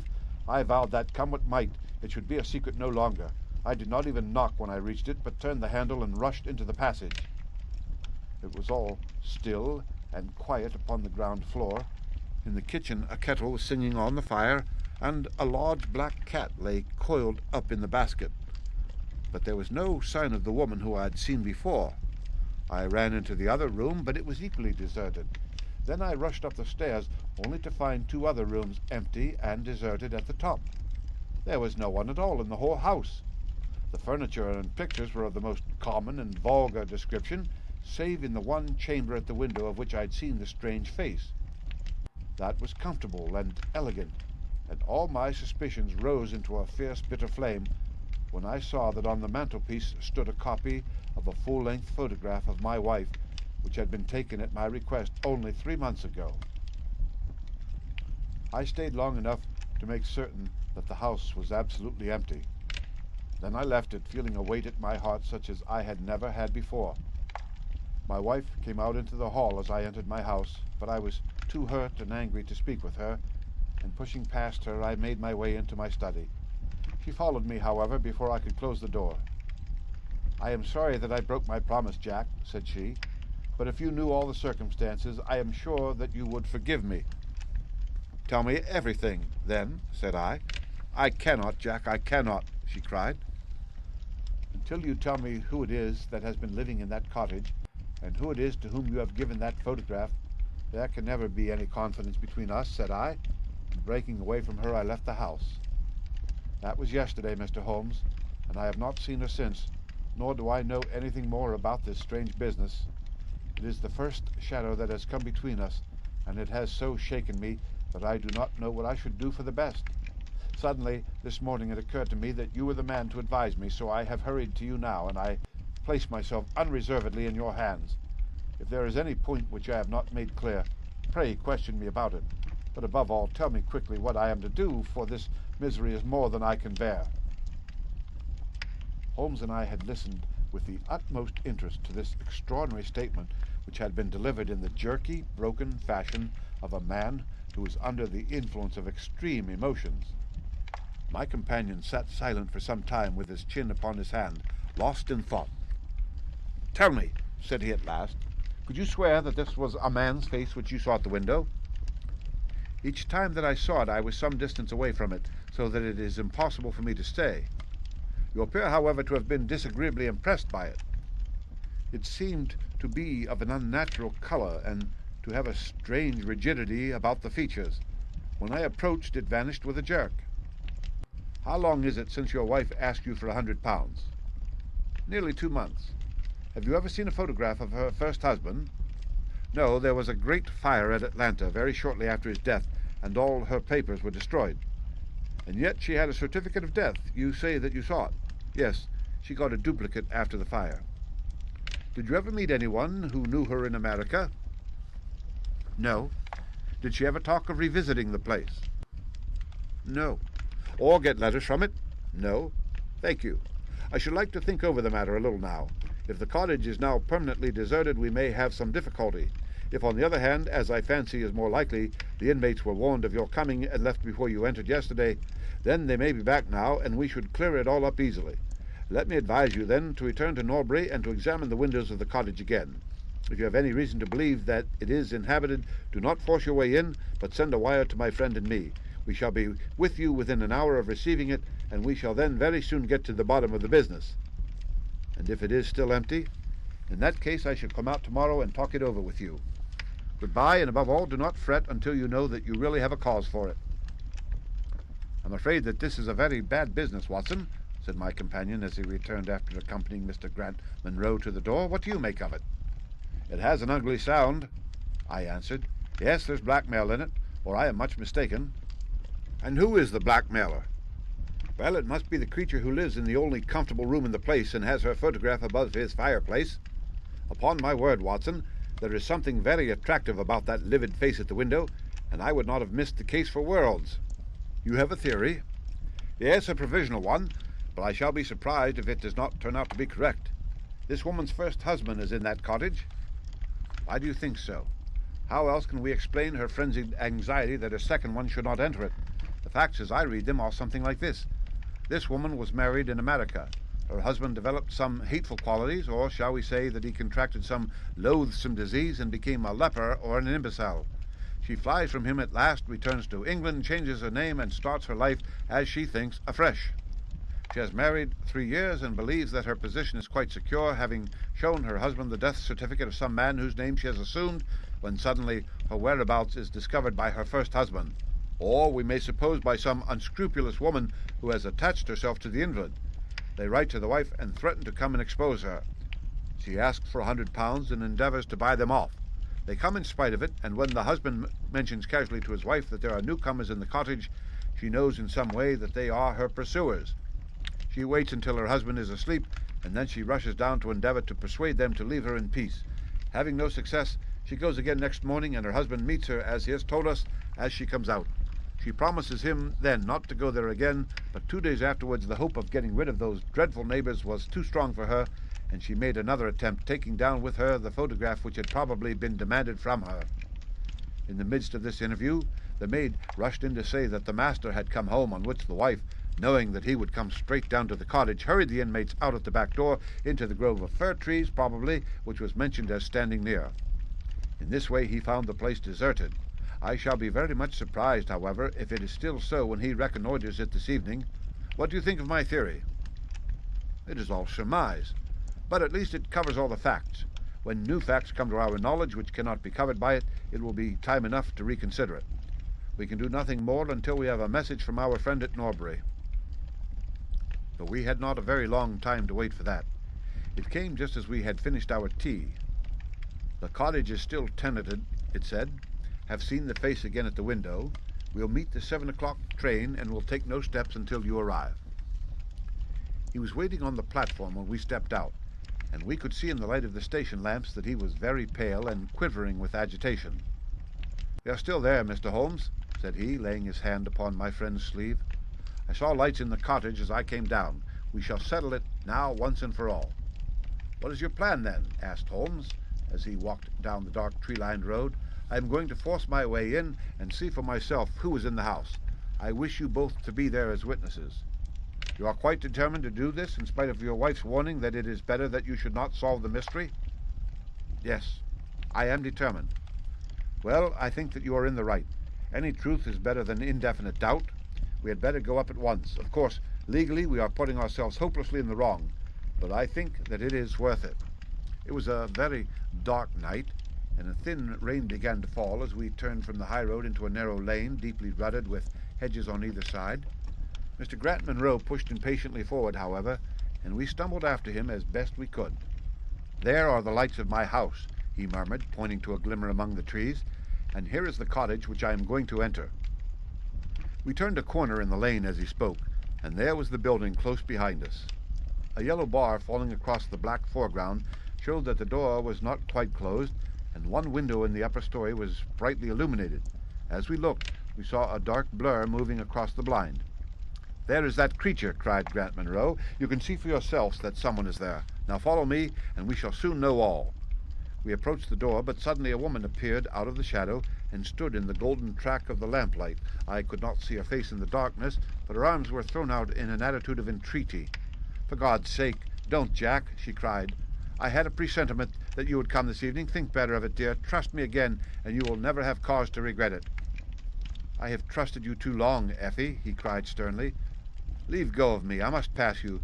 My friends and I are going to settle this matter once and forever." He pushed her to one side, and we followed closely after him. As he threw the door open, an old woman ran out in front of him and tried to bar his passage, but he thrust her back, and an instant afterwards we were all upon the stairs. Grant Munro rushed into the lighted room at the top, and we entered at his heels. It was a cosy, well-furnished apartment, with 2 candles burning upon the table and 2 upon the mantelpiece. In the corner, stooping over a desk, there sat what appeared to be a little girl. Her face was turned away as we entered, but we could see that she was dressed in a red frock and that she had long white gloves on. As she whisked round to us, I gave a cry of surprise and horror. The face which she turned towards us was of the strangest livid tint, and the features were absolutely devoid of any expression. An instant later the mystery was explained. Holmes, with a laugh, passed his hand behind the child's ears. A mask peeled off from her countenance, and there was a little coal-black negress with all her white teeth flashing in amusement at our amazed faces. I burst out laughing out of sympathy with her merriment, but Grant Munro stood staring with his hand clutching his throat. "My God," he cried, "what can be the meaning of this?" "I will tell you the meaning of it," cried the lady, sweeping into the room with a proud, set face. "You have forced me against my own judgment to tell you, and now we must both make the best of it. My husband died at Atlanta. My child survived." "Your child?" She drew a large silver locket from her bosom. "You have never seen this open?" I understood that it did not open. She touched a spring in the front hinged back. There was a portrait within of a man strikingly handsome and intelligent-looking, but bearing unmistakable signs upon his features of his African descent. "That is John Hebron of Atlanta," said the lady, "and a nobler man never walked the earth.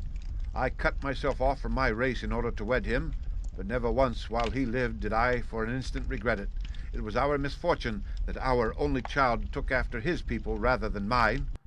It is often so in such matches, and little Lucy is darker far than even her father was. But dark or fair, she is my own dear little girlie and her mother's pet." The little creature ran across at the words and nestled up against the lady's dress. "When I left her in America," she continued, "it was only because her health was weak, and the change might have done her harm. She was given to the care of a faithful Scotchwoman who had once been our servant. Never for an instant did I dream of disowning her as my child, but when chance threw you in my way, Jack, and I learned to love you, I feared to tell you about my child. God forgive me. I feared that I should lose you, and I had not the courage to tell you. I had to choose between you, and in my weakness I turned away from my own little girl. For 3 years I have kept her existence a secret from you, but I heard from the nurse, and I knew that all was well with her. At last, however, there came an overwhelming desire to see the child once more. I struggled against it, but in vain. Though I knew the danger, I determined to have the child over, if it were but for a few weeks. I sent £100 to the nurse, and I gave her instructions about this cottage, so that she might come as a neighbor without my appearing to be in any way connected with her. I pushed my precautions so far as to order her to keep the child in the house during the daytime, and to cover up her little face and hands, so that even those who might see her at the window should not gossip about there being a black child in the neighborhood. If I had been less cautious, I might have been more wise, but I was half crazy with fear that you should learn the truth. It was you who told me first that the cottage was occupied. I should have waited for the morning, but I could not sleep for excitement, and so at last I slipped out, knowing how difficult it is to awake you. But you saw me go, and that was the beginning of my troubles. Next day, you had my secret at your mercy, but you nobly refrained from pursuing your advantage. 3 days later, however, the nurse and child only just escaped from the back door as you rushed in at the front one. And now tonight you at last know all, and I ask you what is to become of us, my child and me. She clasped her hands and waited for an answer. It was a long 10 minutes before Grant Munro broke the silence, and when his answer came, it was one of which I love to think. He lifted the little child, kissed her, and then, still carrying her, he held his other hand out to his wife and turned towards the door. "We can talk it over more comfortably at home," said he. "I'm not a very good man, Effie, but I think that I am a better one than you have given me credit for being." Holmes and I followed them down the lane, and my friend plucked at my sleeve as we came out. "I think," said he, "that we shall be of more use in London than in Norbury."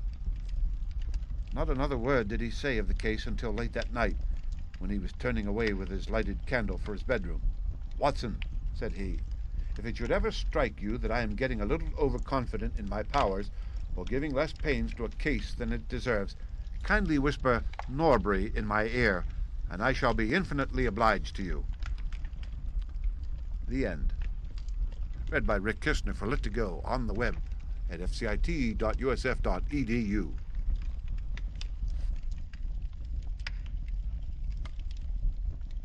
Memoirs of Sherlock Holmes by Sir Arthur Conan Doyle. Adventure 3. The Stockbroker's Clerk. Shortly after my marriage, I had bought a connection in the Paddington district. Old Mr. Farquhar, from whom I purchased it, had at one time an excellent general practice, but his age and an affliction of the nature of St. Vitus's dance from which he suffered had very much thinned it. The public, not unnaturally, goes on the principle that he who would heal others must himself be whole, and looks askance at the curative powers of the man whose own case is beyond the reach of his drugs. Thus, as my predecessor weakened, his practice declined, until when I purchased it from him it had sunk from 1,200 to little more than 300 a year. I had confidence, however, in my own youth and energy, and was convinced that in a very few years the concern would be as flourishing as ever. For 3 months after taking over the practice, I was kept very closely at work, and saw little of my friend Sherlock Holmes, for I was too busy to visit Baker Street, and he seldom went anywhere himself save upon professional business. I was surprised, therefore, when one morning in June, as I sat reading the British Medical Journal after breakfast, I heard a ring at the bell, followed by the high, somewhat strident tones of my old companion's voice. "Ah, my dear Watson," said he, striding into the room, "I am very delighted to see you. I trust that Mrs. Watson has entirely recovered from all the little excitements connected with our adventure of the Sign of 4. "Thank you. We are both very well," said I, shaking him warmly by the hand. And I hope also, he continued, sitting down in the rocking chair, that the cares of medical practice have not entirely obliterated the interest which you used to take in our little deductive problems. On the contrary, I answered, it was only last night that I was looking over my old notes and classifying some of our past results. I trust that you don't consider your collection closed? Not at all. I should wish nothing better than to have some more of such experiences. Today, for example? Yes, today, if you like. And as far off as Birmingham? Certainly, if you wish it. And the practice? I do my neighbour's when he goes. He is always ready to work off the debt. Ha! Nothing could be better, said Holmes, leaning back in the chair and looking keenly at me from under his half-closed lids. I perceive that you have been unwell lately. Summer colds are always a little trying. I was confined to the house by a severe chill for 3 days last week. I thought, however, that I had cast off every trace of it. So you have. You look remarkably robust. How then did you know of it? My dear fellow, you know my methods. You deduced it, then? Certainly. And from what? From your slippers. I glanced down at the new patent leathers which I was wearing. How on earth? I began, but Holmes answered my question before it was asked. Your slippers are new, he said. You could not have had them more than a few weeks. The soles which you are at this moment presenting to me are slightly scorched. For a moment I thought they might have got wet and been burned in the drying, but near the instep there is a small circular wafer of paper with the shopman's hieroglyphics upon it. Damp would of course have removed this. You had then been sitting with your feet outstretched to the fire, which a man would hardly do even in so wet a June as this, if he were in his full health. Like all Holmes' reasoning, the thing seemed simplicity itself when it was once explained. He read the thought upon my features, and his smile had a tinge of bitterness. I'm afraid that I rather give myself away when I explain, said he. Results without causes are much more impressive. You are ready to come to Birmingham, then? Certainly. What is the case? You shall hear it all on the train. My client is outside in a four-wheeler. Can you come at once? In an instant. I scribbled a note to my neighbour, rushed upstairs to explain the matter to my wife, and joined Holmes upon the doorstep. Your neighbour is a doctor, said he, nodding at the brass plate. Yes, he bought a practice as I did. An old established one, just the same as mine. Both have been ever since the houses were built. Ah, then you got hold of the best of the two. I think I did, but how did you know? By the steps, my boy. Yours are worn 3 inches deeper than his. But this gentleman in the cab is my client, Mr. Hall Pycroft. Allow me to introduce you to him. Whip your horse up, cabby, for we have only just time to catch our train. The man who I found myself facing was a well-built, fresh-complexioned young fellow with a frank, honest face and a slight, crisp yellow mustache. He wore a very shiny top hat and a neat suit of sober black, which made him look what he was, a smart young city man of the class who have been labelled cockneys, but who give us our crack volunteer regiments, and who turn out more fine athletes and sportsmen than any body of men in these islands. His round, ruddy face was naturally full of cheeriness, but the corners of his mouth seemed to me to be pulled down in a half-comical distress. It was not, however, until we were all in a first-class carriage and well started upon our journey to Birmingham that I was able to learn what the trouble was which had driven him to Sherlock Holmes. We have a clear run here of 70 minutes, Holmes remarked. I want you, Mr. Hall Pycroft, to tell my friend your very interesting experience exactly as you have told it to me, or with more detail if possible. It will be of use to me to hear the succession of events again. It is a case, Watson, which may prove to have something in it, or may prove to have nothing, but which at least presents those unusual and outre features which are as dear to you as they are to me. Now, Mr. Pycroft, I shall not interrupt you again. Our young companion looked at me with a twinkle in his eye. The worst of the story is, said he, that I show myself up as such a confounded fool. Of course it may work out all right, and I don't see that I could have done otherwise, but if I have lost my crib and get nothing in exchange, I shall feel what a soft Johnny I have been. I'm not very good at telling a story, Dr. Watson, but it is like this with me. I used to have a billet at Coxon and Woodhouse's of Draper's Garden, but they were let in early in the spring through the Venezuelan loan, as no doubt you remember, and came a nasty cropper. I had been with them 5 years, and old Coxon gave me a ripping good testimonial when the smash came, but of course we clerks were all turned adrift, the 27 of us. I tried here and tried there, but there were lots of other chaps on the same lay as myself, and it was a perfect frost for a long time. I had been taking £3 a week at Coxon's, and I'd saved about 70 of them, but I soon worked my way through that and out at the other end. I was fairly at the end of my tether at last, and could hardly find the stamps to answer the advertisements or the envelopes to stick them to. I had worn out my boots paddling up office stairs, and I seemed just as far from getting a billet as ever.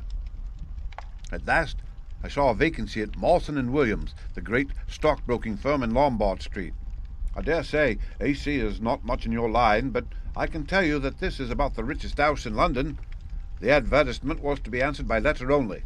I sent in me testimonial and an application, but without the least hope of getting it. Back came an answer by return, saying that if I would appear next Monday, I might take over my new duties at once, provided that my appearance was satisfactory. No one knows how these things are worked. Some people say that the manager just plunges his hand into the heap and takes the first that comes. Anyhow, it was me innings at that time, and I don't ever wish to feel better pleased.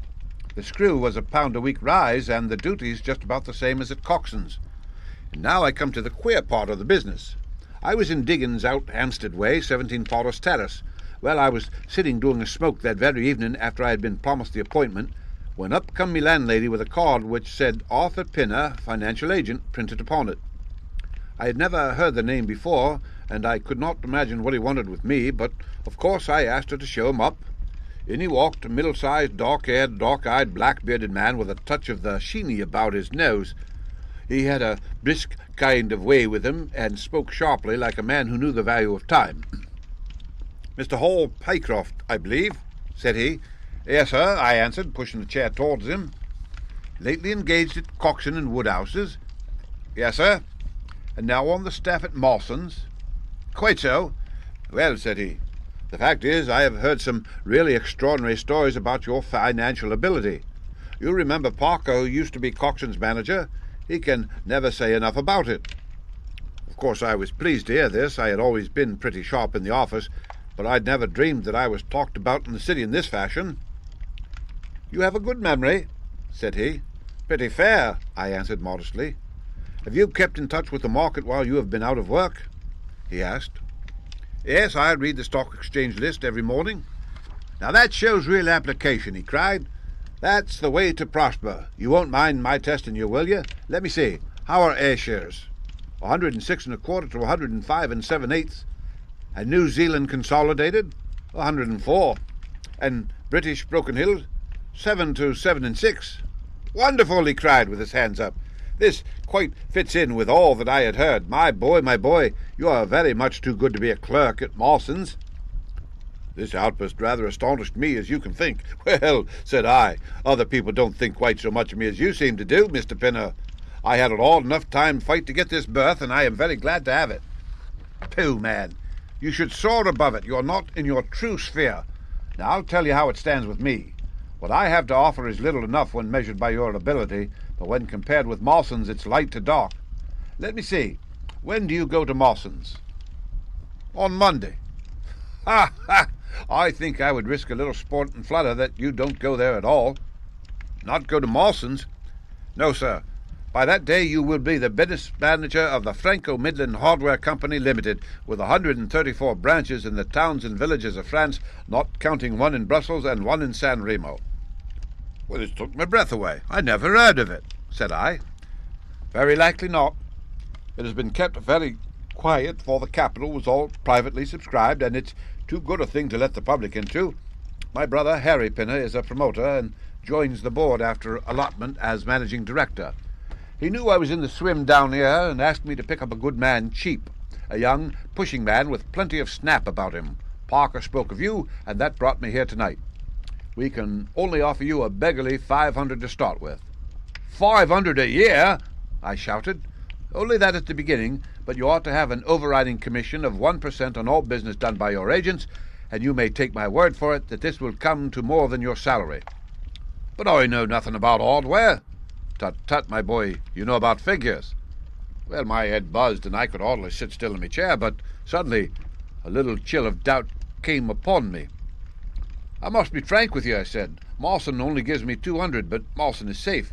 Now, really, I know so little about your company that—" "Ah, smart, smart!" he cried in a kind of ecstasy of delight. "You are the very man for us. You're not to be talked over, and quite right, too. Now here's a note for £100, and if you think that we can do business, you may just slip it into your pocket as an advance upon your salary." "That is very handsome," said I. "When should I take over my new duties?" "Be in Birmingham tomorrow at 1, said he. "I have a note in my pocket here, which you will take to my brother. You will find him at 126B, Corporation Street, where the temporary offices of the company are situated. Of course, he must confirm your engagement, but between ourselves it will be all right." "Really, I hardly know how to express my gratitude, Mr. Pinner," said I. "Not at all, my boy. You have only got your deserts. There are one or two small things, mere formalities, which I must arrange with you. You have a bit of paper beside you there. Kindly write upon it, 'I am perfectly willing to act as business manager to the Franco Midland Hardware Company Limited at a minimum salary of £500. I did as he asked, and he put the paper in his pocket. "There is one other detail," said he. "What do you intend to do about Mawson's?" I had forgotten all about Mawson's in me joy. "I'll write and resign," said I. "Precisely what I don't want you to do. I had a row over you with Mawson's manager. I had gone up to ask him about you, and he was very offensive, accusing me of coaxing you away from the service of their firm and that sort of thing. At last I fairly lost my temper. 'If you want good men, you should pay them a good price,' said I." "He would rather have our small price than your big one," said he. "I'll lave you a £5, said I, "that when he has my offer you'll never so much as hear from him again." "Done," said he. "We picked him out of the gutter, and he won't leave us so easily." Those were his very words. "The impudent scoundrel!" I cried. "I've never so much as seen him in my life. Why should I consider him in any way? I shall certainly not write if you would rather I didn't." "Good. That's a promise," said he, rising from his chair. "Well, I'm delighted to have got so good a man for my brother. Here's your advance of £100, and here's the letter. Make a note of the address, 126B, Corporation Street, and remember that 1 o'clock tomorrow is your appointment. Good night, and may you have all the fortune that you deserve."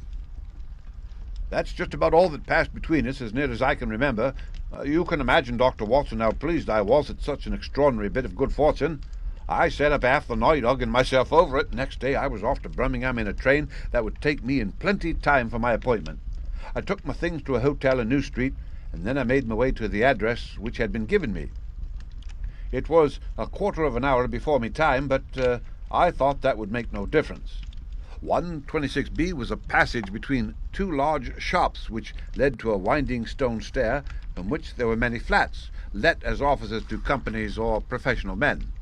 The names of the occupants were painted at the bottom on the wall, but there was no such name as the Franco Midland Hardware Company Limited. I stood for a few minutes with my hat and my boots, wondering whether the whole thing was an elaborate hoax or not, when up came a man and addressed me. He was very like the chap I had seen the night before, the same figure and voice, but he was clean-shaven and his hair was lighter.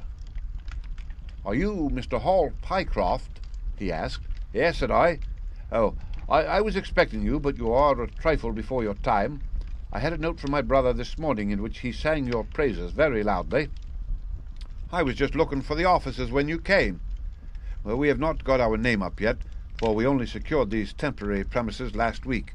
Come up with me, and we will talk the matter over." I followed him to the top of a very lofty stair, and there, right under the slates, were a couple of empty, dusty little rooms, uncarpeted and uncurtained, into which he led me. I had thought of a great office with shining tables and rows of clerks, such as I was used to, and I dare say I had rather stared straight at the two deal chairs and one little table, which, with a ledger and a waste-paper basket, made up the whole furniture. "Don't be disheartened, Mr. Pycroft," said my new acquaintance, seeing the length of my face. "Rome was not built in a day, and we have lots of money at our backs, though we don't cut much dash yet in offices. Pray sit down, and let me have your letter." I gave it to him, and he read it over very carefully. "You seem to have made a vast impression upon my brother Arthur," said he, "and I know that he is a pretty shrewd judge. He swears by London, you know, and I by Birmingham, but this time I shall follow his advice. Pray consider yourself definitely engaged." "What are my duties?" I asked. You will eventually manage the great depot in Paris, which will pour a flood of English crockery into the shops of 134 agents in France. The purchase will be completed in a week, and meanwhile you will remain in Birmingham and make yourself useful. How? For answer he took a big red book out of a drawer. This is a directory of Paris, said he, with the trades after the names of the people. I want you to take it home with you, and to mark off all the hardware sellers and with their addresses. It would be of the greatest use to me to have them. Surely there are classified lists, I suggested. Not reliable ones. Their system is different from ours. Stick at it, and let me have the lists by Monday at 12. Good day, Mr. Pycroft. If you continue to show zeal and intelligence, you will find the company a good master. I went back to the hotel with the big book under my arm and with very conflicting feelings in my breast. On the one hand, I was definitely engaged and had £100 in my pocket. On the other, the look of the offices, the absence of name on the wall, and other of the points which would strike a businessman had left a bad impression as to the position of me employers. However, come what might, I had me money, so I settled down to me task. All Sunday I was kept hard at work, and yet by Monday I had only got as far as H. I went round to my employer, found him in the same dismantled kind of room, and was told to keep at it until Wednesday, and then come again. On Wednesday it was still unfinished, so I hammered away until Friday, that is, yesterday. Then I brought it round to Mr. Harry Pinner. Thank you very much, said he. I fear that I underrated the difficulty of the task. This list will be a very material assistance to me. It took some time, said I. And now, said he, I want you to make a list of the furniture shops, for they all sell crockery. Very good. And you can come up tomorrow evening at 7 and let me know how you are getting on. Don't overwork yourself. A couple of hours at Day's Music Hall in the evening would do you no harm after your labours. He laughed as he spoke, and I saw with a thrill that his second tooth upon the left-hand side had been very badly stuffed with gold. Sherlock Holmes rubbed his hands with delight, and I stared with astonishment at our client. You may look well surprised, Dr. Watson, but it is this way, said he. When I was speaking to the other chap in London at the time that he laughed at me not going to Mawson's, I happened to notice that his tooth was stuffed in this very identical fashion. The glint of the gold in each case caught me eye, you see. When I put that with the voice and figure being the same, and only those things altered which might be changed by razor or wig, I could not doubt that it was the same man. Of course, you expect two brothers to be alike, but not that they should have the same tooth stuffed in the same way. He bowed me out, and I found myself in the street, hardly knowing whether I was on my head or my heels. Back I went to my hotel, put my head in a basin of cold water, and tried to think it out. Why had he sent me from London to Birmingham? Why had he got there before me? And why had he written a letter from himself to himself? It was altogether too much for me, and I could make no sense of it. And then suddenly it struck me that what was dark to me might be very light to Mr. Sherlock Holmes. I had just time to get up to town by the night train to see him this morning and to bring you both back with me to Birmingham. There was a pause after the stockbroker's clerk had concluded his surprising experience. Then Sherlock Holmes cocked his eye at me, leaning back on the cushions with a pleased and yet critical face like a connoisseur who has just taken his first sip of a Comet vintage. Rather fine, Watson, is it not? Said he. There are points in it which please me. I think that you will agree with me that an interview with Mr. Arthur Harry Pinner in the temporary offices of the Franco-Midland Hardware Company Limited would be a rather interesting experience for both of us. But how can we do it? I asked. Oh, easily enough, said Hall Pycroft cheerily. You are two friends of mine who are in want of a billet, and what could be more natural than that I should bring you both round to the managing director? Quite so, of course, said Holmes. I should like to have a look at this gentleman and see if I can make anything of his little game. What qualities have you, my friend, which would make your services so valuable? Or is it possible that—" He began biting his nails and staring blankly out of the window, and we hardly drew another word from him till we were in New Street. At 7 o'clock that evening we were walking, the three of us, down Corporation Street to the company offices. "There is no use our being at all before our time," said our client. "He only comes there to see me, apparently, for the place is deserted up to the very hour he names." "That is suggestive," remarked Holmes. "By Jove, I told you so," cried the clerk. "That's he walking ahead of us there." He pointed to a smallish, dark, well-dressed man who was bustling along the other side of the road. As we watched him, he looked across at a boy who was bawling out the latest edition of the evening paper, and running over among the cabs and buses, he bought one from him. Then, clutching it in his hand, he vanished through a doorway. "There he goes!" cried Hall Pycroft. "These are the company's offices into which he has gone. Come with me. I'll fix it up as easily as possible." Following his lead, we ascended 5 stories until we found ourselves outside a half-open door at which our client tapped. A voice within bade us enter, and we entered a bare, unfurnished room, such as Hall Pycroft had described. At the single table sat the man whom we had seen in the street, with his evening paper spread out in front of him, and as he looked up at us, it seemed to me that I had never looked upon a face which bore such marks of grief, and of something beyond grief, of a horror such as come to few men in a lifetime. His brow glistened with perspiration, his cheeks were of the dull, dead white of a fish's belly, and his eyes were wild and staring. He looked at his clerk as though he failed to recognize him, and I could see by the astonishment depicted upon our conductor's face that this was by no means the usual appearance of his employer. "You look ill, Mr. Pinner," he exclaimed. "Yes, I am not very well," answered the other, making obvious efforts to pull himself together, and licking his dry lips before he spoke. "Who are these gentlemen whom you have brought with you?" "Well, one is Mr. Harris of Bermondsey, and the other is Mr. Price of this town," said our clerk glibly. "They are friends of mine and gentlemen of experience, but they have been out of a place for some little time, and they hope that perhaps you might find an opening for them in the company's employment." "Very possibly, very possibly," cried Mr. Pinner with a ghastly smile. "Yes, I have no doubt that we shall be able to do something for you. What is your particular line, Mr. Harris?" "I am an accountant," said Holmes. "Ah, yes, we shall want something of the sort. And you, Mr. Price?" "A clerk," said I. "I have every hope that the company may accommodate you. I will let you know about it as soon as we come to any conclusion. And now I beg that you will go. For God's sake, leave me to myself." These last words were shot out of him as though the constraint which he was evidently setting upon himself had suddenly and utterly burst asunder. Holmes and I glanced at each other, and Hall Pycroft took a step towards the table. "You forget, Mr. Pinner, that I am here by appointment to receive some directions from you." "Certainly, Mr. Pycroft, certainly," the other resumed in a calmer tone. "You may wait here a moment, and there is no reason why your friends should not wait with you. I will be entirely at your service in 3 minutes, if I might trespass upon your patience so far." He rose with a very courteous air, and bowing to us, he passed out through a door at the farther end of the room, which he closed behind him. "What now?" whispered Holmes. "Is he giving us the slip?" "Impossible," answered Pycroft. "Why so?" "That door leads to an inner room." "There is no exit?" "None." "Is it furnished?" "It was empty yesterday." "Then what on earth can he be doing? There is something which I don't understand in this matter.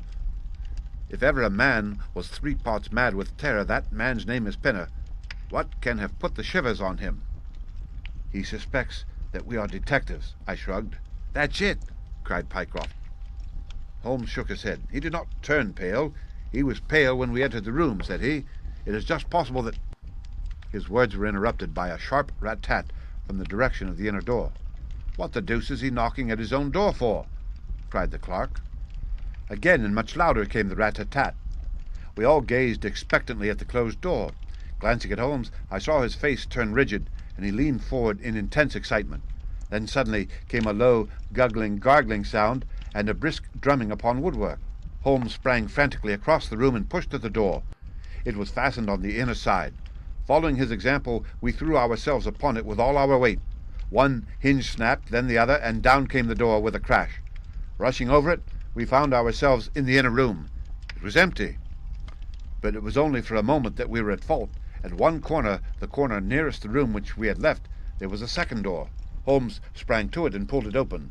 A coat and a waistcoat were lying on the floor, and from a hook behind the door, with his own braces around his neck, was hanging the managing director of the Franco Midland Hardware Company. His knees were drawn up, his head hung at a dreadful angle to his body, and the clatter of his heels against the door made the noise which had broken in upon our conversation. In an instant I had caught him round the waist and held him up while Holmes and Pycroft untied the elastic bands which had disappeared between the livid creases of skin. Then we carried him into the other room, where he lay with a clay-coloured face, puffing his purple lips in and out with every breath, a dreadful wreck of all that he had been but 5 minutes before. "What do you think of him, Watson?" asked Holmes. I stooped over him and examined him. His pulse was feeble and intermittent, but his breathing grew longer, and there was a little shivering of his eyelids, which showed a thin white slit of ball beneath. "It has been touch and go with him," said I, "but he'll live now. Just open that window and hand me the water, Carruth." I undid his collar, poured the cold water over his face, and raised and sank his arms until he drew a long, natural breath. "It's only a question of time now," said I, as I turned away from him. Holmes stood by the table with his hands deep in his trousers pockets and his chin upon his breast. "I suppose we ought to call the police in now," said he, "and yet I confess that I'd like to give them a complete case when they come." "It's a blessed mystery to me," cried Pycroft, scratching his head. "Whatever they wanted to bring me all the way up here for, and then—" "Oh, pooh! All that is clear enough," said Holmes impatiently. "It is this last sudden move. You understand the rest, then?" "I think that is fairly obvious. What do you say, Watson?" I shrugged my shoulders. "I must confess that I am out of my depth," said I. "Oh, surely if you consider the events at first, they can only point to one conclusion. What do you make of them?" "Well, the whole thing hinges upon 2 points. The first is the making of Pycroft write a declaration by which he entered the service of this preposterous company. Do you not see how very suggestive that is?" "I am afraid I missed the point. Well, why did they want him to do it? Not as a business matter, for these arrangements are usually verbal, and there was no earthly business reason why this should be an exception. Don't you see, my young friend, that they were very anxious to obtain a specimen of your handwriting and had no other way of doing it?" "And why?" "Quite so. Why? When we answer that, we have made some progress with our little problem. Why? There can be only one adequate reason. Someone wanted to learn to imitate your writing and had to procure a specimen of it first. And now, if we pass on to the second point, we find that each throws light upon the other. That point is the request made by Pinner that you should not resign your place, but should leave the manager of this important business in the full expectation that a Mr. Hall Pycroft, whom he had never seen, was about to enter the office upon the Monday morning." "My God!" cried our client. "What a blind beetle I've been! Now you see the point about the handwriting. Suppose that someone turned up in your place who wrote a completely different hand from that in which you had applied for the vacancy. Of course, the game would have been up. But in the interval the rogue had learned to imitate you, and his position was therefore secure, as I presume that nobody in the office had ever set eyes upon you." "Not a soul," groaned Hall Pycroft. "Very good. Of course, it was of the utmost importance to prevent you from thinking better of it, and also to keep you from coming into contact with anyone who might tell you that your double was at work in Mawson's office. Therefore they gave you a handsome advance on your salary and ran you off to the Midlands, where they gave you enough work to do to prevent your going to London, where you might have burst their little game up. That is all plain enough." "But why should this man pretend to be his own brother?" "Well, that is pretty clear also. There are evidently only 2 of them in it. The one is impersonating you at the office. This one acted as your engager, and then found that he could not find you an employer without admitting a third person into the plot. That he was most unwilling to do. He changed his appearance as far as he could, and trusted that the likeness, which you could not fail to observe, would be put down to a family resemblance. But for the happy chance of the gold stuffing, your suspicions would probably never have been aroused." Hall Pycroft shook his clenched hands in the air. "Good Lord!" he cried. "While I have been fooled in this way, what has this other Hall Pycroft been doing at Mawson's? What shall we do, Mr. Holmes? Tell me what to do." "We must wire to Mawson's." "They shut at 12 on Saturdays." "Never mind. There may be some doorkeeper or attendant." "Ah, yes. They keep a permanent guard there on account of the value of the securities that they hold. I remember hearing it talked of in the city." "Very good. We shall wire to him and see if all is well, and if a clerk of your name is working there. That is clear enough. But what is not so clear is why at sight of us one of the rogues should instantly walk out of the room and hang himself." "The paper!" croaked a voice behind us. The man was sitting up, blanched and ghastly, with returning reason in his eyes and hands which rubbed nervously at the broad red band which still encircled his throat. "The paper, of course!" yelled Holmes in a paroxysm of excitement. "Idiot that I was! I thought so much of our visit that the paper never entered my head for an instant. To be sure, the secret must be there." He flattened it out upon the table, and a cry of triumph burst from his lips. "Look at this, Watson!" he cried. "It is a London paper, an early edition of the Evening Standard. Here is what we want. Look at the headlines. 'Crime in the City. Murder at Mawson and Williams. Gigantic attempted robbery. Capture of the criminal.' Here, Watson, we are all equally anxious to hear it, so kindly read it aloud to us." It appeared from its position in the paper to have been the one event of importance in town, and the account of it ran in this way: "A desperate attempt at robbery culminating in the death of one man and the capture of the criminal occurred this afternoon in the city. For some time back, Mawson and Williams, the famous financial house, have been the guardians of securities which amount in the aggregate to a sum of considerably over £1,000,000. So conscious was the manager of the responsibility which devolved upon him in consequence of the great interest at stake, that safes of the very latest construction have been employed, and an armed watchman has been left day and night in the building. It appears that last week a new clerk named Hall Pycroft was engaged by the firm.